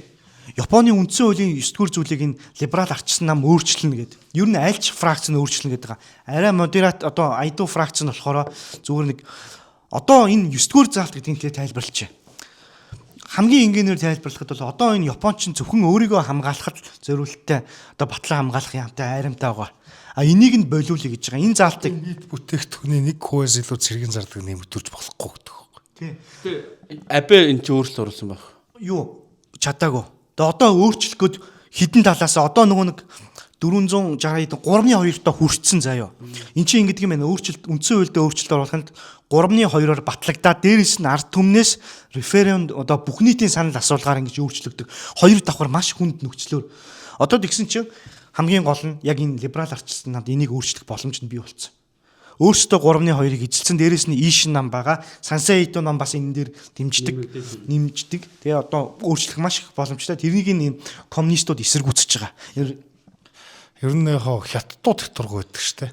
Одоо энэ коммунист нам чинь бас яг хятадыг про China нам баггүй хятадыг дэмждэг. Одоо энэ Reiwa Shinsengumi бас Японд бол ийм юутай ханддаг юм байлээ. Үгүй юу хятадд бол илүү нэг таатай ханддаг юм байлээ. Ер нь бол хятад тал руугаа. Тэгээд тэгсэн чинь л одоо энэ коммунистууд зүүнтнүүд эсэргүүцээд боож өгөх гээд. Бас нэг инээдтэй бичлэг. Манай одоо энэ нэвтрүүлэг энэ зөвхөн аудиогоос видеогоор явдаг гэсэн та бүхэн ингээ бичлэгийг бүр ингээ нэг үзүүлбэр л байна. Яаж алиатж байгаа. Одоо энэ социал-демократ намын дарга гэд одоо бараг 70-80-та нэг имгэн байгаа заяа. Тэр имгийн одоо сонгогдохын тулд одоо рэп үгэлж шít. Бүтэн 1 минут. Одоо цагаан имээ минь имээ оо гэж хэлмээр байгаа. Цаараа одоо таны улс төрийн нас болжээ. Ер нь таны ер нь бол зөөр эрүүл ухаанчинч гарч та бол одоо тийм юу асрамжийн газар авчих цаг нь болжээ гэж өгнө. Би одоо Япон хэл мэддэг бол хажууд нь хэлмээр байгаа байхгүй. Тэр хүн бол үнэхээр буруу юм гэдэг тэр нам нь нэгт санал аваагүй дуусчих. Ийм солиотой байж болохгүй. Тэг нэг иймэрхүү Японы сонгуулиас алей болдгоо бид нар чи ингээд нэг хайхтар Японы чи ингээд мундаг те хөгжилтэй олон жил сонгуулигээ сурцсан улс тэгээ сурах юм чи их байдаг л ах л та. Гэтэ ингээд яг ингээд энэ сонгуулийг бүр ингээд сайн харсан чинь бүр ингээд сайн ойроос харсан чинь энэ бас инээдтэй болдго юм байна. Манайч нэг эдийн засгийн хувьд хүчрэг хөгжингүү улс гээл тэгэл ингээ харангууд материалын байдлын хувьд биднээс хамаагүй илүү л харагдаж байгаа шүү дээ. Тэгэл нэг өндөр шилэн байшингуудтай тэгэл том үйлдвэрүүдтэй тэгэл гой машин унаалтай бид нар чи ядаж Японоос хуучин машиныг аваад унахад ямар сайн байдаг үлээд те. Тэгэхээр ч одоо энэ Японыг харахаар ингээл бараг диваажин байгаа мэтрэл төсөрдөг байх. Гэхдээ бид нар яг энэ Япон, Солонгос за өөрнүүд за энэ Америктэй энэ хөгжингүү улсуудын нийгэм соёл за нийгмийн одоо social issues, social problems гэх юм уу. Энэ асуудлуудын талаар ер нь ярьдаг хэлдэг хүмүүс Монголд байхгүй. Тэр тухай мэддэг ч шүү дээ. Тэгээ бид нар яг хөө тэрний хальт ингээл дурдаалтай нэг бас бид нар чи тэр бол нэг амар мэддэг ч бас биш. Бүгдийг мэддэг зэддэг хүний төр тэтлээ тоглоод яах вэ те. Гэтэ яг хөө ингээд ер нь удахгүй те энэ Оги бит хоёр бас нэг юм контент их сараатай байгаа. Одоо тухаас сэдвэр яриад одоо жишээл хятадын коммунист нам гэдэг чинь нэг сэдвэр ингээ ярьдаг ч юм уу те. Тэр нэгээ задлаад мэдээж бүр нуршаад тэгтээ аль болох детальчлаад аль болох хүмүүст ойлгомжтой бас ууйтайхгүй байдлаар хүрхий. Тэрэн дээр Японы жишээлбэл феминизмын тухай ч гэдэг юм. Ингээд задлаад явах болохоор бид нар бас нэлээд олон юм хийх бах. Тэрэн дээрээс бас хүмүүст нэлээд их мэдээлэл хүргэх гэсэн бодолтой байгаа. Яг одоо энэ right news дээр мэдээ өгж яхад одоо яг нэг сэдвэр задлал ингээл бүр дуустал нь ярилдаг шүү дээ. Тэр нэг тим контентууд хийн биднээс өөр контентууд хийн видео байдлаар хийн. Тэгээд зөвхөн right news-ээр ингээд яваад байхгүй гэдэг бас нэг дуулмаар байна тий. Тэгээ гурвуулын амар энэ гурван нэвтрүүлэг ер нь бол хийх санаатай байгаа. Манай одоо хасар ах Огийн хоёр маань хоёр нэвтрүүлэг хийгээд бид гурав бол хамтараа энэ right news-ээ яваад нийтдээ гурван нэвтрүүлэг. Гурвуулаа видеотой 4 сараас эхлээд тэгж явахаар тэгвэл илүү хүнд хүрнэ. Одоо манай энэ Маац намын дараа 3 сард Америк явах юм. Тэгээ Америк явахаараа тий цаа чин 4 сард ирэндээ 4 сард ирэхээр подкастын бүрэн бүтэн төхөөрөмж авчихна. Тэгээ бид нар видео болох юм. Энэ нөгөө Япон дээр нэг юм нэмээд хэлэхэд одоо биш нэг яг хөө тэнд нэг Япон руу бас нэг явах шаардлага гараад байгаа шүү дээ. Энэ шаардлага жоох үдэ яваалаагаа тэгсэн яг тэр яг хөө нөгөө Япон ингээд хүмүүстэй ингээд ярилцж байгаа тий. Яг хөө ингээд орчуулагчтай ярилцж байгаа шүү дээ. Одоо манай төрөл садны хүмүүстэй ингээд гэрэлцэн мэрэлцэн морийн хүмүүс одоо байгаа байхгүй Японы. Тэгээд яг энэ нөгөө бид нар Японы нийгмийг Япон хүнээс илүү мэдэхгүй шүү. Тиймээс бид нар одоо нэг мэдээ уншиж чинь тийм ээ одоо нэг судалж чинь за тэнд нэг феминизм явагдаж чинь тэнд социализм явагдаж чинь эдийн засгийн хувьд бид нэг хараад байна те. Гэхдээ яг нийгэм соёлын амьдралд те энэ эдийн засаг нь энэ нийгэм соёлын амьдралд яаж нөлөөлж байгаа талаар тэр японочууд өөрсдөө яриад нь штэ. Жишээлбэл одоо сүүлийн энэ түрүүн бэлгүүн хийсэн 5-аас 6 жилийн дотор энэ масс цагаачлал гэдэг юм уу эсвэл гаднаас энэ одоо халтруудыг авчирч ажилуулах энэ одоо акц маш хүчтэй өрнөснийг энэ Япон хүн өөрөө ярьж байна. Япон хүмүүс өөрсдөө ярьж байна. За энэ дээр тэгээ ямар асуудал үүсдэг вэ гэхээр зэрэг ажил хийж байгаа Япон хүн бол хамгийн том хохирогч болчихсон. За энэ татвар тийм ээ энэ даатгал гэдэг бол айгүй өндөр. Нийгмийн даатгал гэдэг нэг. За тэгээд Япон хүмүүс ч өөрсдөө маш их ажилсаг мах руу тэр ёс суртахууны хувьд бол тийм ингээд айгүй бас үлгэр жишээ. Гэхдээ энэ байдлыг одоо энэ одоо зүүнтнүүдийн хорлолч гэдэг юм уу одоо энэ уламжлалыг устгах байгаа энэ төлөвлөгөө чинь уламд ордуулж байна. Энэ юугаар харагддаг гэхээр зэрэг одоо хэлж чинь Японд төрөлт бол одоо түүхэн одоо хэмжээний доод хэмжээнд ерөөсө багассан. Одоо хөгшрөлт бол ингээд яг тэн дээр ингээд гацсан төрөлт байхгүй болчихсон. Тэгээд одоо энэ эргээд одоо улс төрчд гэдэг юм эдийн засгчид одоо энэ улс орныг одоо аврих гэж байгаа уламжлалт сэтгэлгээтэй хүмүүс нь одоо маш их харамсаж байна. Иргэдэн ч гэсэн маш их харамсаж байна. Тэгээ түрүүн би тэгээд татвар гэж ярьсан шүү дээ. Тэгэхээр тэр Японд цагаажл хүсчихээр тэднийг ажилуулдаг юм байна. Одоо нийгмийн харилцаанд тодорхой хэмжээнд оруулдаг юм байна. Бас нэг хязгаартай тэгтээ халамж өгдөг юм байна. Тэгээд тэр Япон хүн надад хэлж байгаа. Гэхдээ бид нар зүгээр гэртэл байх юм бол зүгээр бараг амьдрчих юм байна. Юм хийхээр ингээ өрөнд ороод байгаа. Тэгээд одоо энэ Японы одоо нэвтрүүлгүүд одоо энэ подкастууд одоо айгүй одоо яригддаг болчих. Эр эмгүй ерөөсөө хүнтээс өсөхгүй байна. Яг бол тэд нар чинь бас нэг одоо хүнд ёсортхуун гай боломж гэж юу одоо юу аах вэ? Зүгээр энэ эдийн засгийн энэ хит зүүнний бодлого нь тэр ёс суртахуунтай хүмүүс чинь те за би өөрийгөө яа гэж би өөрийнхөө үндсэн татварын даатгал орон байрныхаа энэ өндөр төрөөсийг төлж энэ инфляцид би идэгдэж амьдэрч ахаад би ихнэр аваад те хүүхэд гаргаад би энэ хариуцлагыг дийлж чадахгүй гэсэн ийм байдлаасаа болоод Япон залуучууд гэдэг юм уу энэ ажил хөдөлмөр эрхлэгчид сэтгэл зүйн хувьд одоо маш их асуудалтай болж байгаа ийм нөхцөл байдал. Одоо сая 1 жилийн өмнө баахан жагсаал цуглаан болсож цагаачтыг эсэргүүцсэн. Тэгэл нэг гэмт хэрэг гарлаа гэхэд тэнд нэг Монгол шааж авна, нэг гэмт хэрэг гарлаа, нэг Пакистан, нэг Вьетнам очсон ч явах шиг тий. Тэгэхээр Япончууд өөрсдөө гэмт хэрэг үлдэхгүй.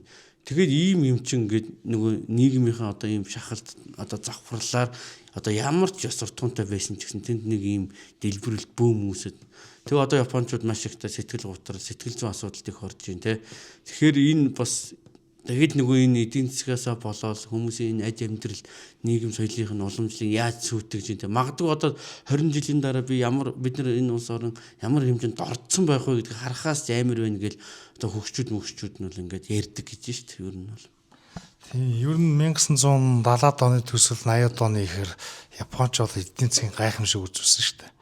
Одохгүй Америкийг гүйц төрүүлэх нэгэд эдийн засгчд ингээд тий таамаглаж ирсэн дээ. Тэгээд 1990 2000 2010 гэдэг ингээд онгот эдийн засгийн стагнацд орсон тий. Төв банкын мөнгө хэвлэдэг тий.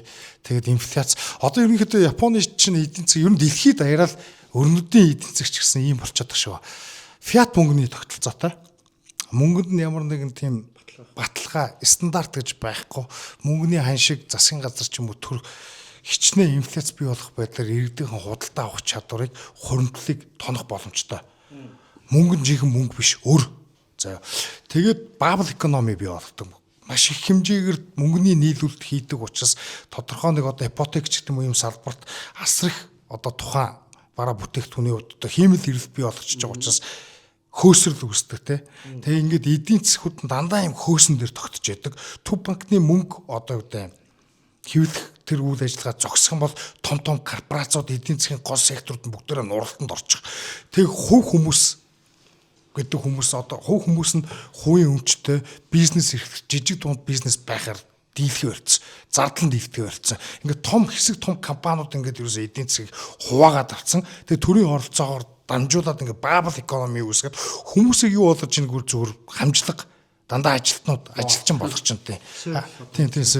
Тэгээ тэр хүмүүс яадаг вэ гэхээр зүгээр ингээд бэлэн одоо юу гэх юм ажилтаа байх юм бол нэг юм маш өндөр үнэтэй байр худалдаж аван зээлэр лизингээр машин худалдаж аван ингээд дандаа өрийн тогтолцоонд өрөл төлдөг. Хуучин ч ингээд жишээлбэл 18-19-р зуунд ч яг эд капитализм хажуудуулж бий болсны дараа Америкийн нийгэм чинь жишээлбэл юмны үн одоо гэдэг дефляцид автагдал хүмүүс асар их хэмжээний хуримтлалтай тэгжиж Америк гэдэр амар эдийн засгийн хувьд ингээд хөгжиж чинэлэг дундаж анги гэдэр бий болсон байхгүй.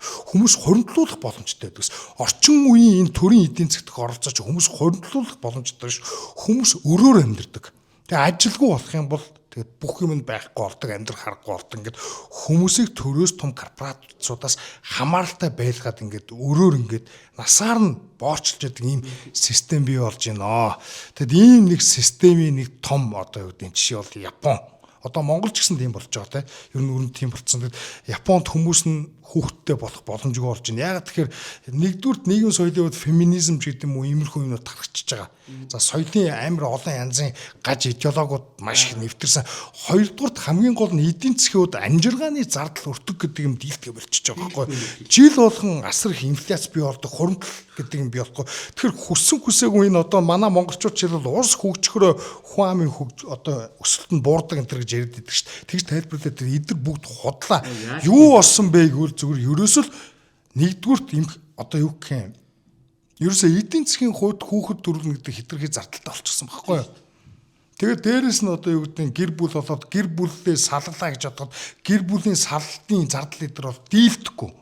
Одоо тийм нэг амар юм болоод байна. Америкт жишээлбэл юу гэдэг хүүхдийн тэтгэмжийн мөнгөө ихгүй баривчлаа шүү дээ. Гэх маягтай одоо ингээд нэг юм дандаа хүмүүсийг одоо гэдэг гэр бүлээ цохоогоод хуримтлуулад ингээд хуучны маягаар амьдрах тэр инсентивийг соёлын ч хувьд тэ одоо тэр хөшүүрэг нь соёлын ч хувьд байхгүй болгоод эдийн засгийн хувьд ч байхгүй болгоод чи нэг ёсондоо нийгэмээс сүрүүлж ин тэ хэн хожиж ийн нэг зүгээр элитүүд төрийн албан хаагч бюрократууд тэ төртөө хамсан том бизнесүүд За тэгээ төрийн халамж хүртдэг адын одоо шимгч хэсгийг ч гэсэн нэг ийм нийгмийн бүлгүүд айгүй их хожоод яг чинэлэг дундаж одоо хөдөлмөрч өмчтөө байхыг ирмэлцдэг ийм хүмүүсийг одоо эдийн засгийн бодлогоор үгүй гэж байна. Өөрөөр хэлбэл чинэлэг дундаж анги байхгүй болно гэдэг чинь эдийн засагт одоо гэдэг баян ядуугийн ялгаа эхлэл тэр нийгэм чи өөрөө чөлөөт нийгэм биш эзэн захирагч одоо юу дарлагдагчийн нийгэм болоод яг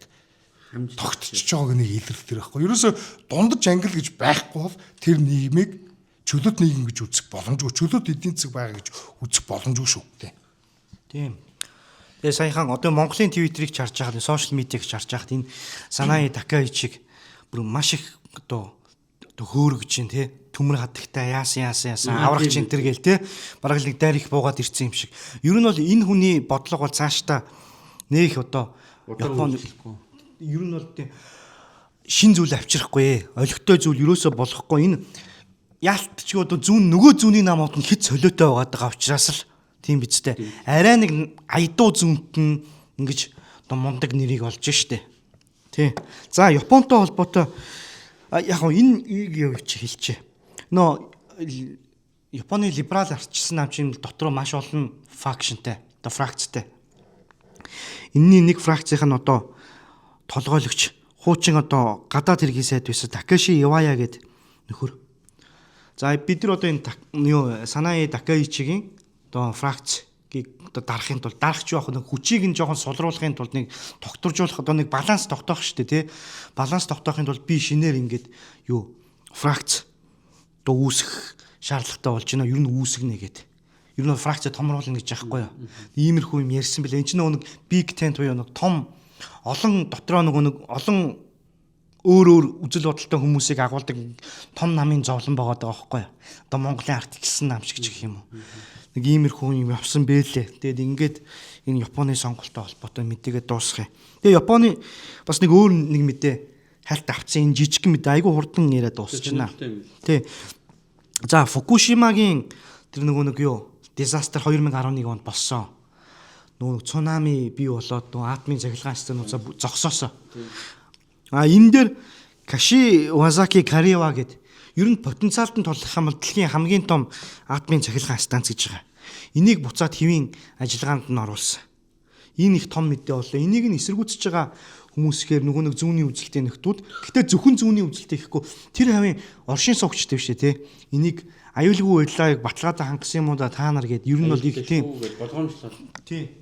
Болгоомжлоод тэгж явж байгаа юм байлээ. Одоо дөнгөж сая нэг өдрөөс асааж эхэлсэн. Одоо 3 дугаар сараас ахуулаад ер нь арилжааны үйл ажиллагаанд ороод ирнэ гэж байгаа юм. Ер нь цахилгаанаа дамжуулаад эхлэн гэсэн үг.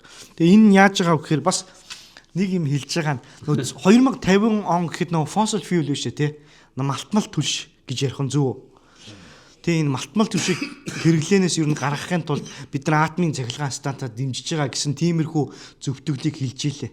Энэ ч одоо бас нэг талаараа зөв баг. Гэтэ заавал тэр 2050 гэдгийг нь онцолж байгааг нь одоо бас цаагаараа нэг тий гой дагуулж хүзүү гэдэг шиг нөгөө зүүнтнүүдийнхээ ямиг бас яваад ш давхар. Тий одоо энэ нөө Junichiro Koizumi юу штэ. Тэрний хүүчин бас энэ одоо би нэрийг яг мартчихжээ. Японы нэр Koizumi байгаа. Тэр их Японы улс төрийн од сая энэ Санаи Такаичитэй ерөнхийсээ намын даргын албан төлөө үзэлцээ ялагдсан хоёрт орсон залуу байхгүй.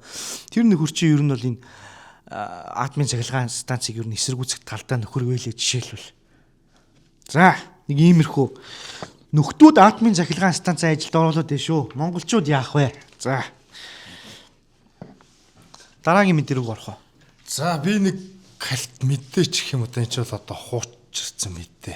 Хятадтай холбоотой хүмүүс аягүй их яриад л хятад төрийн хэрэгэлт болох гэдээсэн үг гэхэд. Энэ сэдвийн тухай зүгээр ярих гэж шийдсэн. Тийм тэгээд яг минь сая 1-р сарын 24-нд Хятадын коммунист намын цэргийн төв зөвлөлийн орлогч дарга Жан Явшаа гэдэг хүн Жанжин штабын дарга Лив Жинжээ гэж хүнтэй зам баригдчихлаа. Тийм тэгээд яг ер нь бол 19-нд баригдсан гэдэг. Тэгээд 5 хоногийн дараа маань нэрийг баригдсан гэдгийг зарласан. Тэгээ юу болсон гэхээр яг энэ төрийн хэрэгэлт хийх гэж ордлоо гэл нэг юм шуум яваад илээ. Тэгээ энэ бол үнэн хутлаа хэсэг нь бол мэддэхгүй. Ер нь бол үнэн хутлаа хэсэг нь хизээч мэддэггүй. Хятадын коммунист намын мэдээлэлүүд бол 5-10 жилийн дараа л баталгааждаг. Тухайн цаг үед 9 шидийн одоо юмр гэх юм те гарч идэгтэй. Тэгээд яг 19 өдөр 1-р сарын 19 өдөр л баригдсан юм билээ. Тэгээд тэрний юу болсон гэхээр 18-нд Ши Жинпинийг манер одоо үүдэн. Ши Жинпин болохоор юу тэр нэг юм Жоннанхай гэдэг одоо Хятадын коммунист намын өдөртөгчтэй амьдэрдэг тэр нэг 20 тоотын хажуудлын нуурын нэг юм ирэг дээр идэг нэг юм байгууламж идэв шүү дээ. Тэрнээсээ ангид нэг юм зочд буудалт байсан. Тэр мэдээ зочд буудал нь олон нийтэд үйлчлдэг зочд буудал биш. Дээд түвшний дарга нар буудаг тийм зочд буудалт юу лээ? Жинши хотел гэсэн баха. Тийм газар ингээ бэжсэн чи маш олон хүмүүс одоо үүдэн мань хоёрын одоо явуулсан хүмүүс Ши Жинпинийг барих гэж очсон гэд. Тэгээ хоорондоо буудалцсан гэд. Тэгээ мань эрийг юу гэдэг тэр төлөвлөгөө нь аль хэзээний хэрэгжихээс өмнө Ши Жинпинд ил болцсон. Дотроосоо ч гэдэг юм ингээ дефекшн хийгээд баригдсан гэдэг байгаа байхгүй юу. Тэгээ Ши Жинпиний 9 жилөө 10 хамгаалагч үхээд манай хоёрын явуулсан хүмүүсээс бараг 20 хүн өгсөн гэдэг. Нөгөө харин нөгөө хоёр цэргийн нэг ийм шуум яваадсан. Тэгээ энэ үнэн худлаа хэсэг нь бол тодорхойгүй. Тэгэд ер нь бол ийм шуумууд байн явагдчихэв. Одоо жилийн өмнө гэхэд яг Ши Жинпин эрх мэдлээ алдаад байна гэдэг нэг баха хэрэгцсэн та нар санаж байна уу? Гэрийн хорионд орлоо. Тийм гэрийн хорионд орлоо. Ши Жинпин цус харвцсан. Ши Жинпинийг Ликочан гэдэг нөгөө талигач ерөнхий сайдын эхнэр Ши Жинпинийг нөхрөө устгасан гэж одоо зарлаа. Ши Жинпин цусаал харвцсан. Ши Жинпин 2025 оны 5 сараас 8 сар хүртэл олон нийтийн өмнө ил гарч ирээгүй. Тэгээд яг 7 сард одоо юу гэх БРИКС-ийн дэд хэмжээний уулзалт гэдээ болж хад оролцоог байхгүй. Урд нь бол 12 жил тэр уулзалт болгон дээр очиж исэн юм билээ. Тэгээ эндээс нарангууд Ши Жинпин ч одоо ингээ баригдсан байгаа. Дуудахгүй их нэртэй хамт Беларусь руу зүхтэн тэ Ши Жинпинийг одоо юу гэдэг унгахаар болоод энэ сая баригддаг нөгөө генерал штэ. Жан Гаошиа гэд тэр одоо одоо усын эрх мэдлийг гартаа авчихлаа. За хуучны нөгөө Ху Вэй тэ Ху Вэн фракцийн чиглэл хяналтыг авчихлаа. Тэр гэсэн нэг ийм юмнууд явагдаад байсан. Тэгээд яг юу болсон гэхээр өнгөрсөн 2024 оны 11 сард хэлээд Ши Жинпиний яг өөрийнх нь цэргийн төв зөвлөлтөд томилсон генерал баригдсан. Тэрний дараа бас 3 билүү 4 сар дахиад нэг өөрийнх нь томилсон генерал баригдсан. Хятадын коммунист намын цэргийн төв зөвлөлөд одоо Хятадын юу гэдэг их мэдлийн хамгийн дээд одоо их мэдлийг хатгаж байгаа хүн бол жишээлбэл цэргийн төв зөвлөлийн дарга байдаг байхгүй юу. Тэг Ши Жинпин цэргийн төв зөвлөлийн дарга. Тэгээд Ши Жинпинээс гадна 6 хүн байдаг. Долуулаа те. Тэр 7-гийн 5 нь ингээ баригдчихэж байгаа байхгүй юу. Тийм ч өөрсдөө 5 нь ингээ баригдсан. Тэгээд тухайн үед ягаад Ши Жинпинийг их мэдлээ алдсан бол яг Ши Жинпин өөрөө томилсон хүмүүс нь нэг хусагдсан чинь тэгээд энийг Жан Гаошиа хийж ийн энэ тийм одоо байдлаар одоо юу гэдэг шуум гараа Ши Жинпинийг их мэдлээ алдчихлаа гэж ирсэн. Ши Жинпин чи 9 сард нөгөө парад болсон шүү дээ. Парадаар юу ч болоогүй гараад ирсэн байхгүй. Тэр Ши Жинпин баригдаг учраас сарваагийн тодорхой, гэрийн хорионд ороогийн тодорхой, зүгтгаагийн тодорхой байгаа те. Тэгээд тэр хил юу ч нэг гэж үржиж байгаа сая Жан Гаошиа гэдэг сая баригдсан. Энэ яг юу болоод энэ Хятадын коммунист нам дотор фракц хоорондын зөрчил явагдаад байна. За тэр бол ойлгомжтой те. Тэгээд Ши Жинпин ялагдаад байна уу? Ялаад байна уу гэсэн ийм юм хүмүүс яриад шүү дээ. Тэгээ миний харж байгаагаар Ши Жинпин дандаа ялаадах шиг. Тэгээ Хятадын цэргийн дээд зөвлөл гэдэг бол одоо жишээлбэл том байгууллага армийн хатдаг. Хятадтай армийн бол Хятадын төр байдгүй, төрийн мэдлэлтэй байдаг. Хятадын коммунист намын мэдлэлтэй байдаг. Энэ бүр Мао Цзэдуны үед 20 оноос нам бууг хатгах гэсэн энэ зарчимтай холбоотой.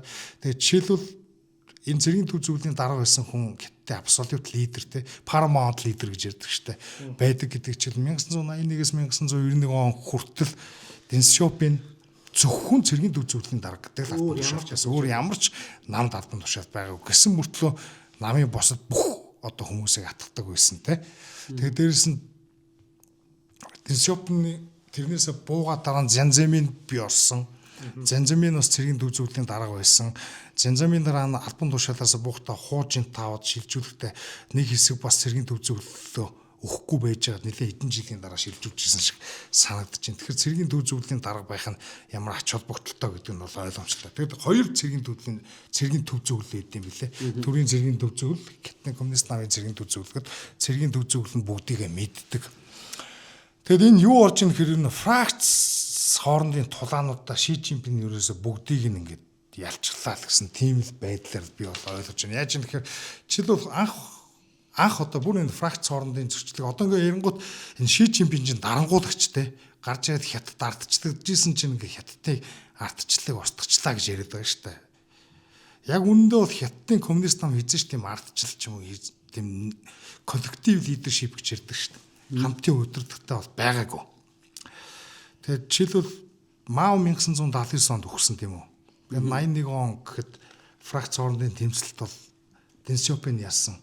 Дэн Сяопин ялж гарч ирчээд тэгээд харьцангуй тохоо үед одоо эдийн засгийн нээлттэй бодлого явуулаад дээрэс нь олон жил Маогийн харьцалт төрөлдсөн байсан хүмүүсийг одоо Хуа Гофен жишээлбэл Маогийн заламжлагч нээсэн Дэн Сяопины эсрэг байхдаа яг Мао шиг байдлаар тухайлбал одоо удирдах гэж оролдоод тэгэд намын кадруудын фракцуудын дэмжлэгийг авч чадаагүй илүү зөөлхөн одоо юу гэдэг илүү либералчлыг гэсэн одоо либералчлыг жоох илүү одоо төмөр нударгаар биш одоо бид нар бүгдээрээ доктортой байдал чухал гэсэн байдлаар Дэн Сяопин тийм одоо байдлаар улс орныг цаашаа авч явна гэдэг дээр нь хятадын коммунист намын Дэн Сяопин итгэл үлдэлгэрсэн байхгүй. Тэгээд тэр Хуа Гофенод цаадагч нь бол фракц орнын тулаандаа яарсан. Тэгээд дараа 89 он жишээлбэл одоо юу гэдэг Ху Яопон гэдэг сайд байсан. Одоо хятадын коммунист намын ерөнхий төв орны ерөнхий нарийн бичгийн дарга. За тэгээд Жаозин Ян гэдэг бас нэг сайд байсан. Энэ хоёр ч нь одоо юу гэх Тяньаньмэний талбай Ху Яопон өхөнгүүт оюутнууд очиж тэр чинь жоохон нэг өрнөдийн либералчлал жоохон дуртай. Хятадын коммунист намыг социал демократ зам руу жоохон явах хэрэгтэй. Ингээд коммунист нам бол алхам алхмаар реформ хийгээд жоохон зөөлрөх ёстой гэсэн тийм байсуртай юм байсан. Тэгээд нэг өрнөдийн хэн ч гэсэн цаадагч илүү либерал өдөртөгч гэдэг байдлаар хардаг гэсэн. Тэрнийг өгсөний дараа юу осныг бид нар бүгдээрээ мэднэ. Цаадахны чинь оршилгыг гашуудахад цугларсан хүмүүс чинь бослох хөдөлгөөн өрнүүлсэн тийм шүү дээ. Тэгээд Зянзэмийн жишээлбэл одоо гарч ирсэн. Зянзэмийн яга гарч ирсэн бол тухайн үед коммунист намын өдөртлөд байсан хоёр том нарийн бичгийн одоо нэг нь өгчөж байгаа. Нөгөөх нь тэр оюутнууд очиод энэ санаагаа нэгтгэсэн багхгүй юу. Тэгэнгүүт Зянзэмийн тэр одоо юу гэх юм Шанхай намын хорооны дарга багта одоо жишээлбэл энэ бослохыг тус асруулж хүчээр дарах хэрэгтэй гэсэн байсуур илэрхийлээд тэгээд тухайн Бээжингийн намын хорооны даргын албан тушаал сул багтанд Дэн Сяопин цаадагч нь татаж авчираад тэр албан тушаалыг өгөөд тэрүүгээр одоо юу гэдэг бослохыг даруулсан. Тэгээ бослохыг даруулсан даруудад цаадагч нь тэр нэг урд нь оюутнуудтай очиж ив санаагаа нэгтгэдэг Жаозины гэдэг нөхөр жишээлбэл үхээ гэрээ оройнд ороод бүх албан тушаалаасаа холдоод тэгээ Зянзэмийн хятадын коммунист намын ерөнхий нарийн бичгийн дарга болсон байхгүй.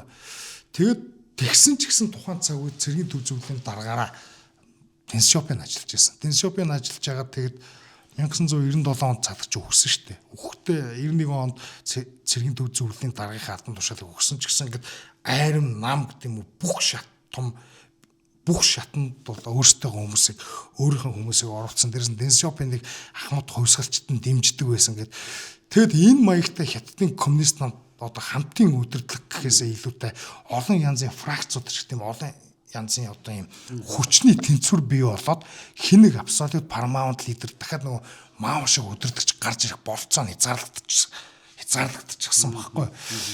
Тэгэд мэдээ Зянзэмийн Дэн Сяопины үгэнд орохгүй байх гэж оролдсон. Гэхдээ чадаагүй. Тэгээд тэрнээс нь шалтгаалаад ч Дэн Сяопин цаадган чинь term limit гэдэг те одоо бүрэн эрхийн хугацааг 5 жилээр 2 удаа гэдэг ингээд тогтоогод өгсөн. Тэгэнгүүтээ өгөхөөсөө өмнө цаадган чинь заламжлагч чинь хуужин тавар тодруулсан байхгүй. Тэгээд Зянзэмийн одоо юу гэдэг гарч ирээд хүчээ төвлөрүүлж чадаагүй нэг бол Дэн Сяопины нөлөө нь намдаа ясар хүчтэй байгаад байсан. Тэгээд хүсэн хүсээгүй үгэнд нь орж буугаад хуужин тавыг дарга болохоос өөр аргагүй болсон танд холбоотой. Тэгээд Дэн Сяопин дараа нь өгсөн энэ хоёр фракц гараад ирдэ шүү дээ. Нэг нь Зянзэмийн фракцтай Шанхай клик гэж ярьдаг байхгүй. Шанхайн дээрэмжид ч гэж ярина. Эдгээр их хүчтэй. Хятадыг одоо юу гэдэг эд нөгөө нэг өрнөдийн хөрөнгө оруулалт эдгэрийг татчих хаад эдийн засгийг төвчрч хаад хятадын том бизнесүүдтэй эдгээр бүгд холбогдчихсон. Хятадын одоо мөнгө санхүү бүх юмд бол өөрсдөө хүмүүсийг оруулсан санхүүгүүд хамгийн хүчрэх фракц гэж байгаа. Хуужин тавын фракц болохоор хятадын одоо юу гэх юм Communist League Union, Communist Youth League Union гэдэг хятадын комсомол гэхгүй. Тэгээ энэ хоёр фракц хоорондоо хүч тэнцчээд тэгээд абсолют лидер төрж чадахгүй жагаад Тэгээд жишээлбэл Ши Жинпинийг тухайлбал юу гэх юм? Консенсус кандидат гэж яддаг штэ. Буу харилцан буулт. Тэгээ харилцан буулт гэдэг аль нэгэн фракц нь өөрийнх нь хүнийг нэр дэвшүүлж чадахгүй учраас өөр хөндлөнгийн хүнийг одоо папад маягаар тавьсан тий. Уцан гүүртэй маягаар. Тэгээ Ши Жинпин өөр ингэсэн фракцтай хүн байгаагүй байхгүй. Тэгээ 2012 онд цадаг чинь гарч ирсэн. Тэгээ 2012 онд гарч ирчээ цадаг чинь Ху Жинтаовын фракцтай нийлээд Занзамбины фракцыг шахаад гисэн. Тэгээ 12 онд их хурлаар цаа чинь 18 дугаар их хурл гэдэг баха. Бараг томилогдсон. Тэгээд 14 оноос эхлээд авилгатаа тэмцэлгээд нэг юм хийгээд ирсэн шүү дээ, тий. За би жоохон уршаад байна уу? Зүгээр гоё. Тэгээд 17 он дахиад 19 дэх их хурл гэж болсон. Тэнгүүд тэр 19 дэх их хурлд одоо бүрдэж байгаа улс төрийн товчоо болон улс төрийн товчооны байнгын ордын гишүүд гээд нэг 9 хүн байгаа шүү дээ. Тэрний гишүүдийн ихэнх нь Ху Жинтао болон Ши Жинпиний фракцийн хүмүүс гараад ирсэн. Ши Жинпин шинэ фракц бий болгосонгүй залуудаа цаашин Зэйжиан, Фужиан эдрийн гవర్нер намын хорооныхын дараа байсан. Тэр үед залуудаа хамт ажиллаж исэн одоо өөрийнх нь найзуудыг авчиад улс төрийн товчоо эдэрт орлоод ирсэн байхгүй юу. Тэгээ 2022 онд сая шинэ одоо 20 дугаар их хурлаас Хятадын коммунист намын 20 дугаар их хурл болж байгаад цаадарч нь улс төрийн товчоогоо дан өөрийнхөө хүмүүсээр дүүргэсэн. Одоо юу гэдэг Ху Жинтаовын фракцыг Ху Жинтаовын фракцтай нийлж Занзамбины фракцыг шахаж гаргачаад дараа нь Ху Жинтаовын фракцыг шахчихж байгаа. Тэгээд тухайн хурал дээр Ху Жинтаов яаж хөөж аргастай та нар харж ирсэн те. Хой тэр чинь нэг юм хавцс дотор байгаа нэрсийг харангуудаа уралцсан шүү дээ. Яасангууд өөрийнх нь хүмүүс альбом тушаал байхгүй орчихсон, бүгд байхгүй орчихсон байгаа. Хараад реакц гарангуут нь хөөгөө гаргачихж байгаа. Тэгээд абсолют их мэдтэй болсон гэж байгаа. Тэгээд одоо энэ Жан Ёвша гэдэг байгаа шүү дээ. Энэ Жан Ёвша гэдэг генерал чинь бол Ши Жинпиний томилсон хүн биш. Ху Жинтаовын үед томилсон хүн. Энэ чинь бол Дайны Баатар. Вьетнам Хятадын 1979 оны дайнд өөрөө ордчихсон. Аав нь бас одоо юу гэдэг Хятадын хувьсгалын Ахмад зүтгэлтэн генерал улаан бас улаан ханхуу гэдэг чинь улаан хунтайж ханхуу язгууртан гэж ирдэг Ши Жинпин шигтэй Ахмад хувьсгалч хүүхэд.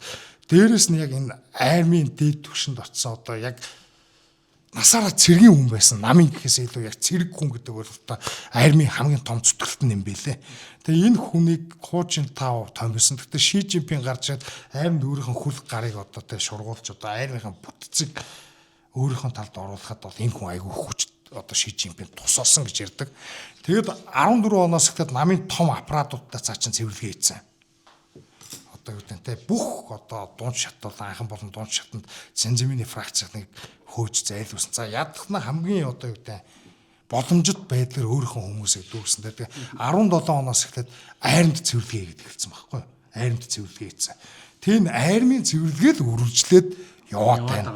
Ши Жинпин өөрийнхөө тэр томилсон хүмүүсийг өөрөө ч хуссан байж магадгүй байхгүй юу? Тэгээ ер нь яг одоо энэ байгаа хуучны нөлөөтэй генералыг байхгүй болоод хуучин цаг үеийн нөлөөтэй цэргийн хүмүүсийг зайлуулад дандаа шинэ хүмүүсээр дүүрж ийн гэж яриад байгаа. Тэгэхээс Ши Жинпинийг нэг цаад хитэн унгаах гад ч гэдэг юм уу ийм юм болоод байгаа эсийг бол яг үнэндээ бид нар боддоор мэдэх аргагүй. Ер нь яг бодит болсон мэдээлэл юм уу гарч ирсэн фактуудаас харахад саяын миний ярьсан одоо үйл явдал хамгийн боломжит хөвлбөр байх магадaltaй. Ши Жинпин ерөөсөө их мэдлийн хамгийн боломжит хэмжээнд төвлөрүүлээд Ши Жинпин одоо paramount leader гэх юм уу. Дэн Сяопин Маогийн хэмжээнд очтлоо одоо намын фракцуудыг цэвэрлээд өөрөө хүчрэх чинь өөрийнхөө фракцийн их мэдлийг хамгийн Хятадын коммунист намын абсолют их мэдлийг авах гэж оролдож байна гэсэн үг. Тэгээ коммунист улс төр дандаа л ийм байдаг те. Коммунист улс төр гэдэг чинь одоо коммунист намын тогтолцооч одоо Хятадд байна, Вьетнамд байна. Хизээч одоо сонгуул гэж байх биш, одоо ардчил гэж байх биш, ил тод байдал гэж байх биш. Дандаа фракц хоорондын зодон байдаг. Тэр фракц хоорондын зодоонд одоо жишээлбэл хин нэгэн одоо үгүй ялсан лидер жишээлбэл constantly pure хийхгүй бол те. Тогтмол бусад фракцийнхныг хавчиж зайлуул. Тэр би үл өөрийнхөө эргэн тойрны хүмүүсийг хүртэл цэвэрлж байхгүй бол одоо юм террор явуулж байхгүй бол энэ одоо хүмүүс өөрөөс нь айх болно те. Контролоо алдна гэж үздэг. Өөрөөр Ши Жинпин нэг дарангуулагчтай нэг алуурчин адгийн амтандаач биш. Ши Жинпин ийм үйл одоо юу гэдэг ийм үйлдэл хийхгүй Ши Жинпин их мэдлээ батгаажуулж чадахгүй нөхцөл байдалтай байдаг. Коммунист улс төрийн хамгийн том инсентив нь энэ шүү дээ. Дарангуул бий болгодог гол хөшүүр нь энэ. Тэгэхээр одоо Ши Жинпинийг юу ч гэж одоо хэлээд яах вэ? Ши Жинпин ямар ч гэсэн миний ойлгосноор бол улсдаа л одоо хязгааргүй эрх мэдэлтэй жинхэнэ коммунист одоо абсолют paramount лидер болж чадж байгаа юм байна гэж би ойлгодог шээ. Тийм. За хасар ахын дүгнэлттэй бол яг ярьсан тэр нөгөө нэг юу одоо мэдээ сайн мэдээ биш хамгийн түрүүнд ярьс тэр бол яг баталгаатай бол мэдээ биш. Ерөөсөө биш. Зүгээр хасар ах зөв урд нь болж исэн тохиолдлууд дээр логиктоор одоо дедукц хийгээд тий ингэж та бүхэнд хүргэсэн шүү саяны мэдэн дээр бол тий.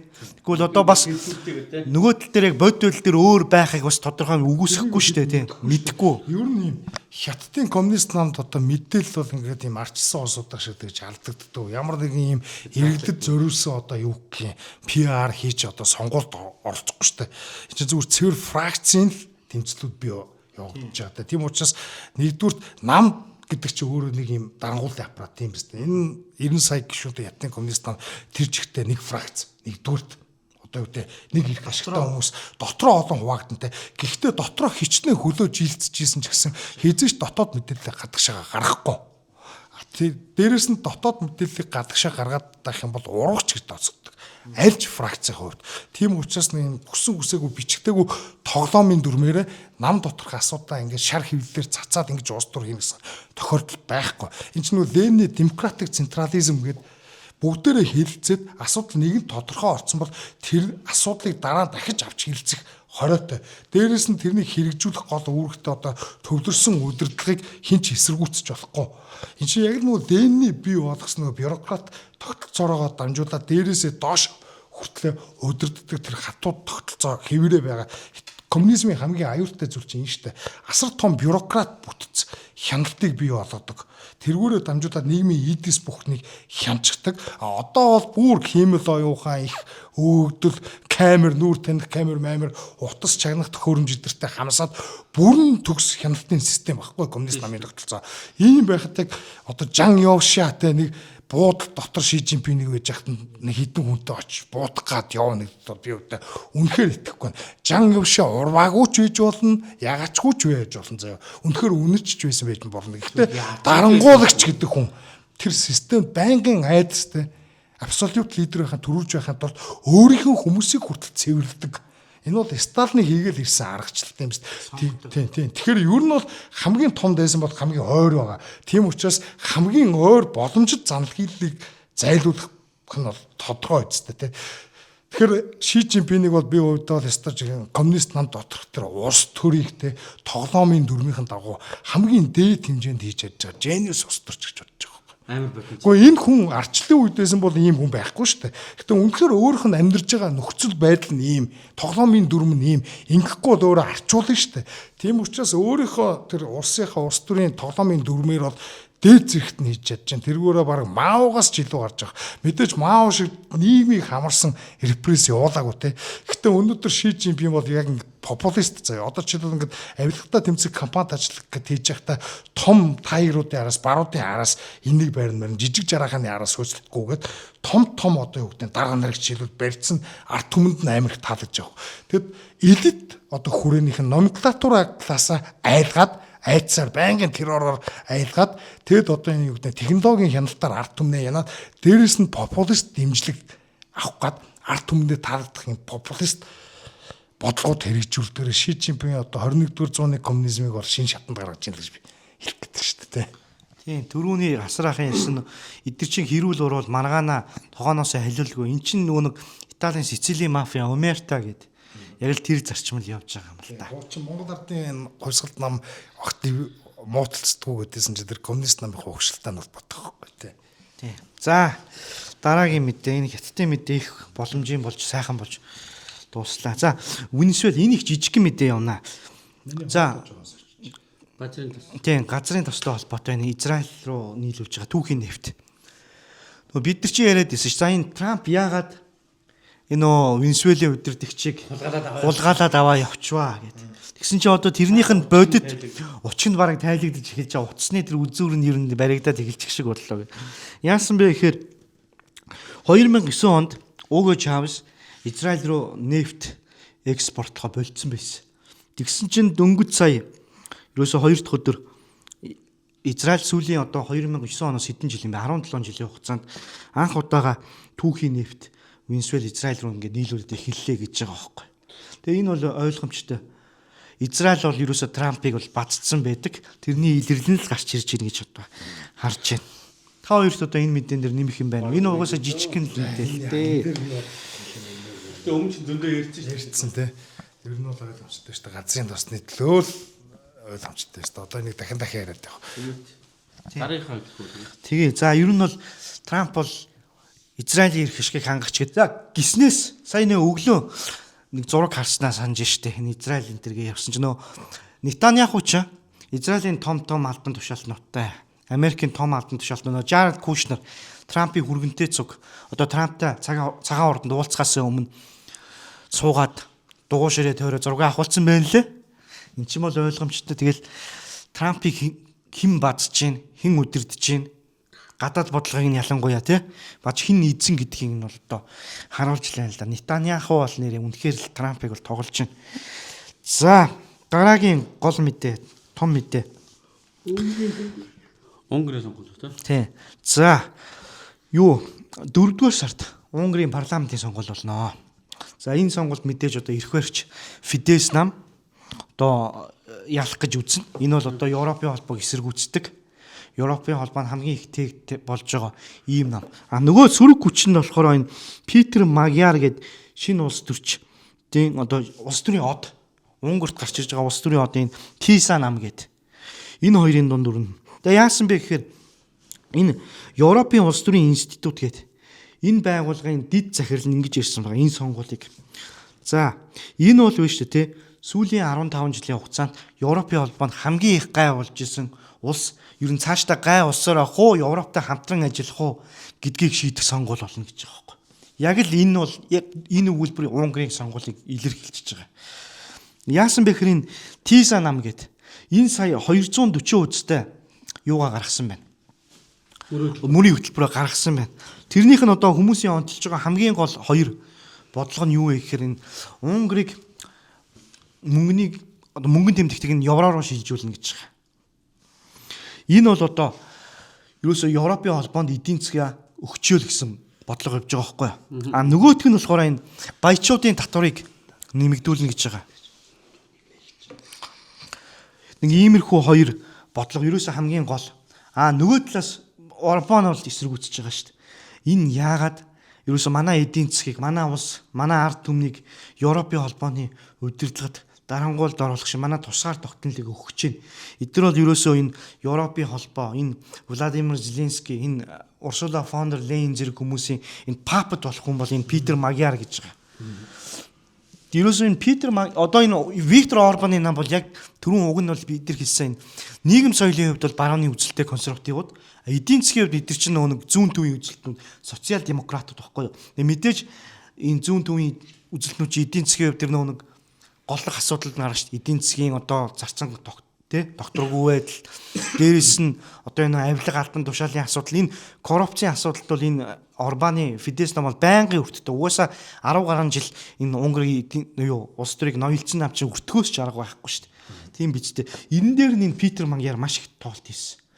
Тэгээд өчигдөр бас энэ хүний твиттерийг уншиж байхад ингэж байна. За удахгүй энэ Виктор Орбан миний энэ секс бичлэгийг ил цацна.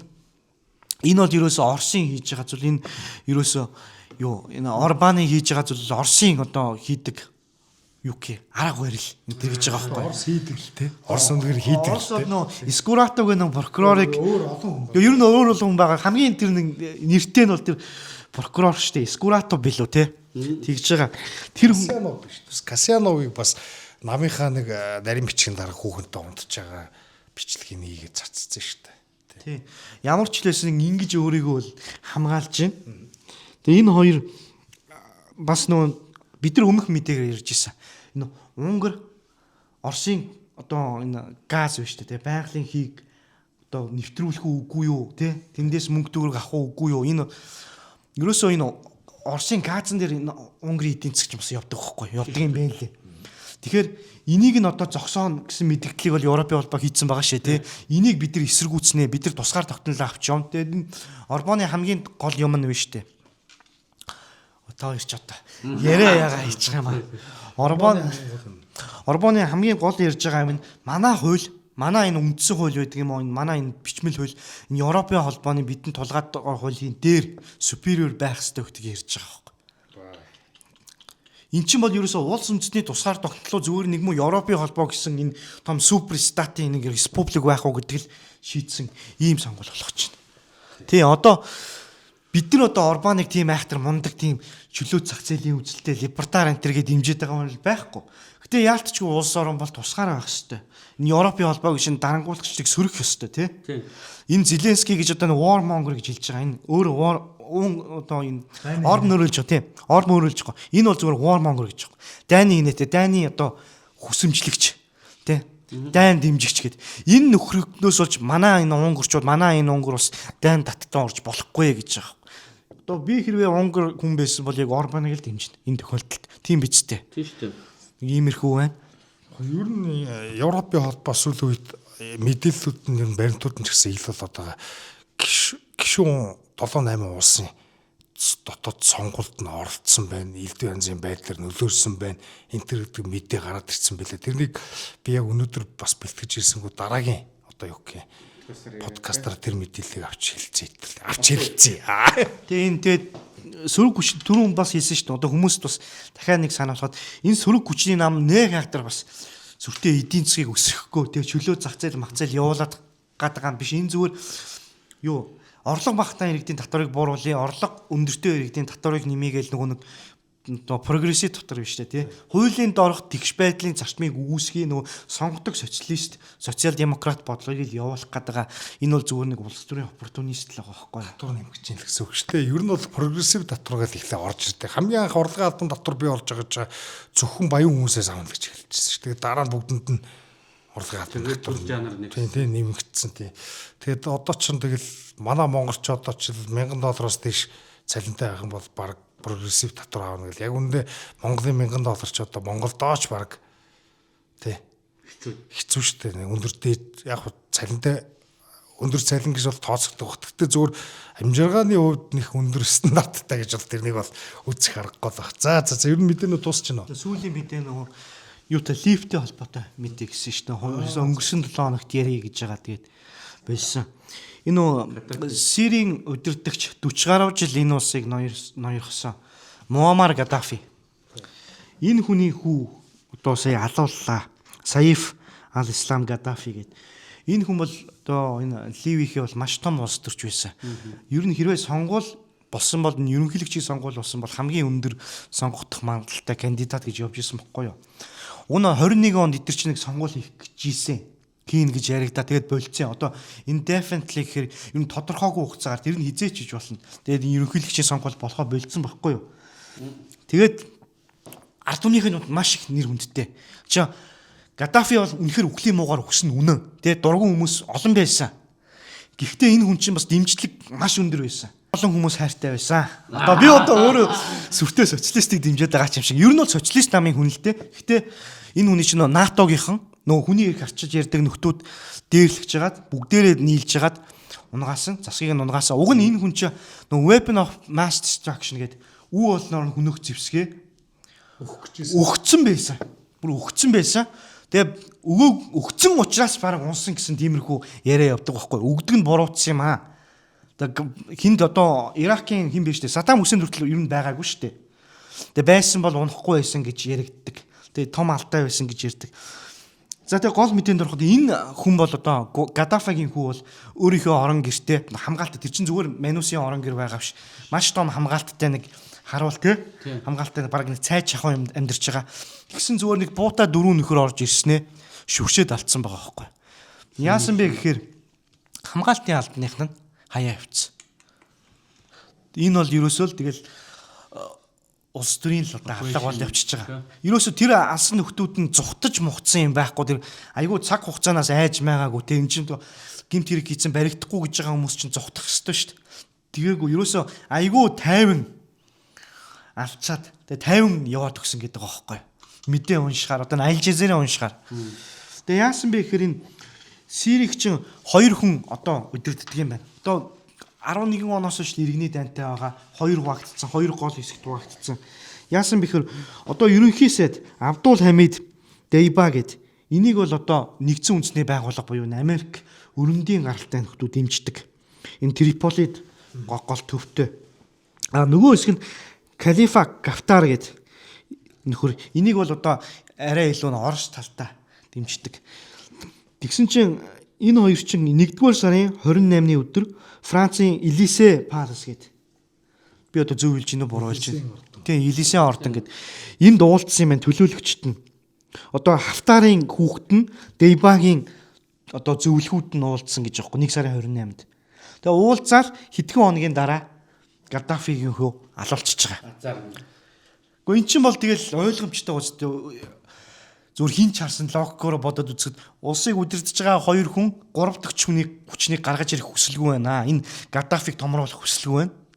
Тэгээ энэ хүний оршуулганд Гаддафигийн одоо хүү Гаддафигийн оршуулганд маш олон хүмүүс одоо оролцоод нус нулимсгнаад уйлсан байлээ. Харж яхад. Нэг иймэрхүү өнөөдрийн мэдэнүү тийм байна. Түрүүн би бас ярьчлаа энэ жинхэнэ өдөрдөгч байсан гэд. Тэгээ яалтчгүй энэ хүн бол социалист байсан үнэн. Гэхдээ энэ байгалийн баялаг биш энэ газрын тосоо бол яалтчгүй ард түмэндээ бол зориулаад маш их хөрөнгө оруулалт хийжсэн үний юм байлээ. Тэр өөртөө бол яг хөө мэдээж авсан л байгаа шүү дээ. Тэр чинь ус нэг өдөрдөж байгаа хүн. Гэхдээ бас нэг арай нэг шудрагдуу явсан байгаа хгүй. Манай энэ Монголын улс төрчдгийг бодоход энэ нүүрсний хулгай гэхийн оронд юм бидтэй те. Тэр чинь бас нэг өгөөтэй аваатай те. Би юу илээ чи юу илээ гэхийн оронд тэгээ манай Монгол Ардын намынхан бодохгүй юу дөө гэхгүй. За өнөөдөр ингээд нэг иймэрхүү юм ярьлаа бид нар. Тэгээ одоо бидний яриа ер нь бидний подкаст та нарт таалагдж байгаа бол биднийг subscribe хийгээрэй, share-лээрэй. За тэр бэлгүүнээ лайк тэр лайк яах вэ?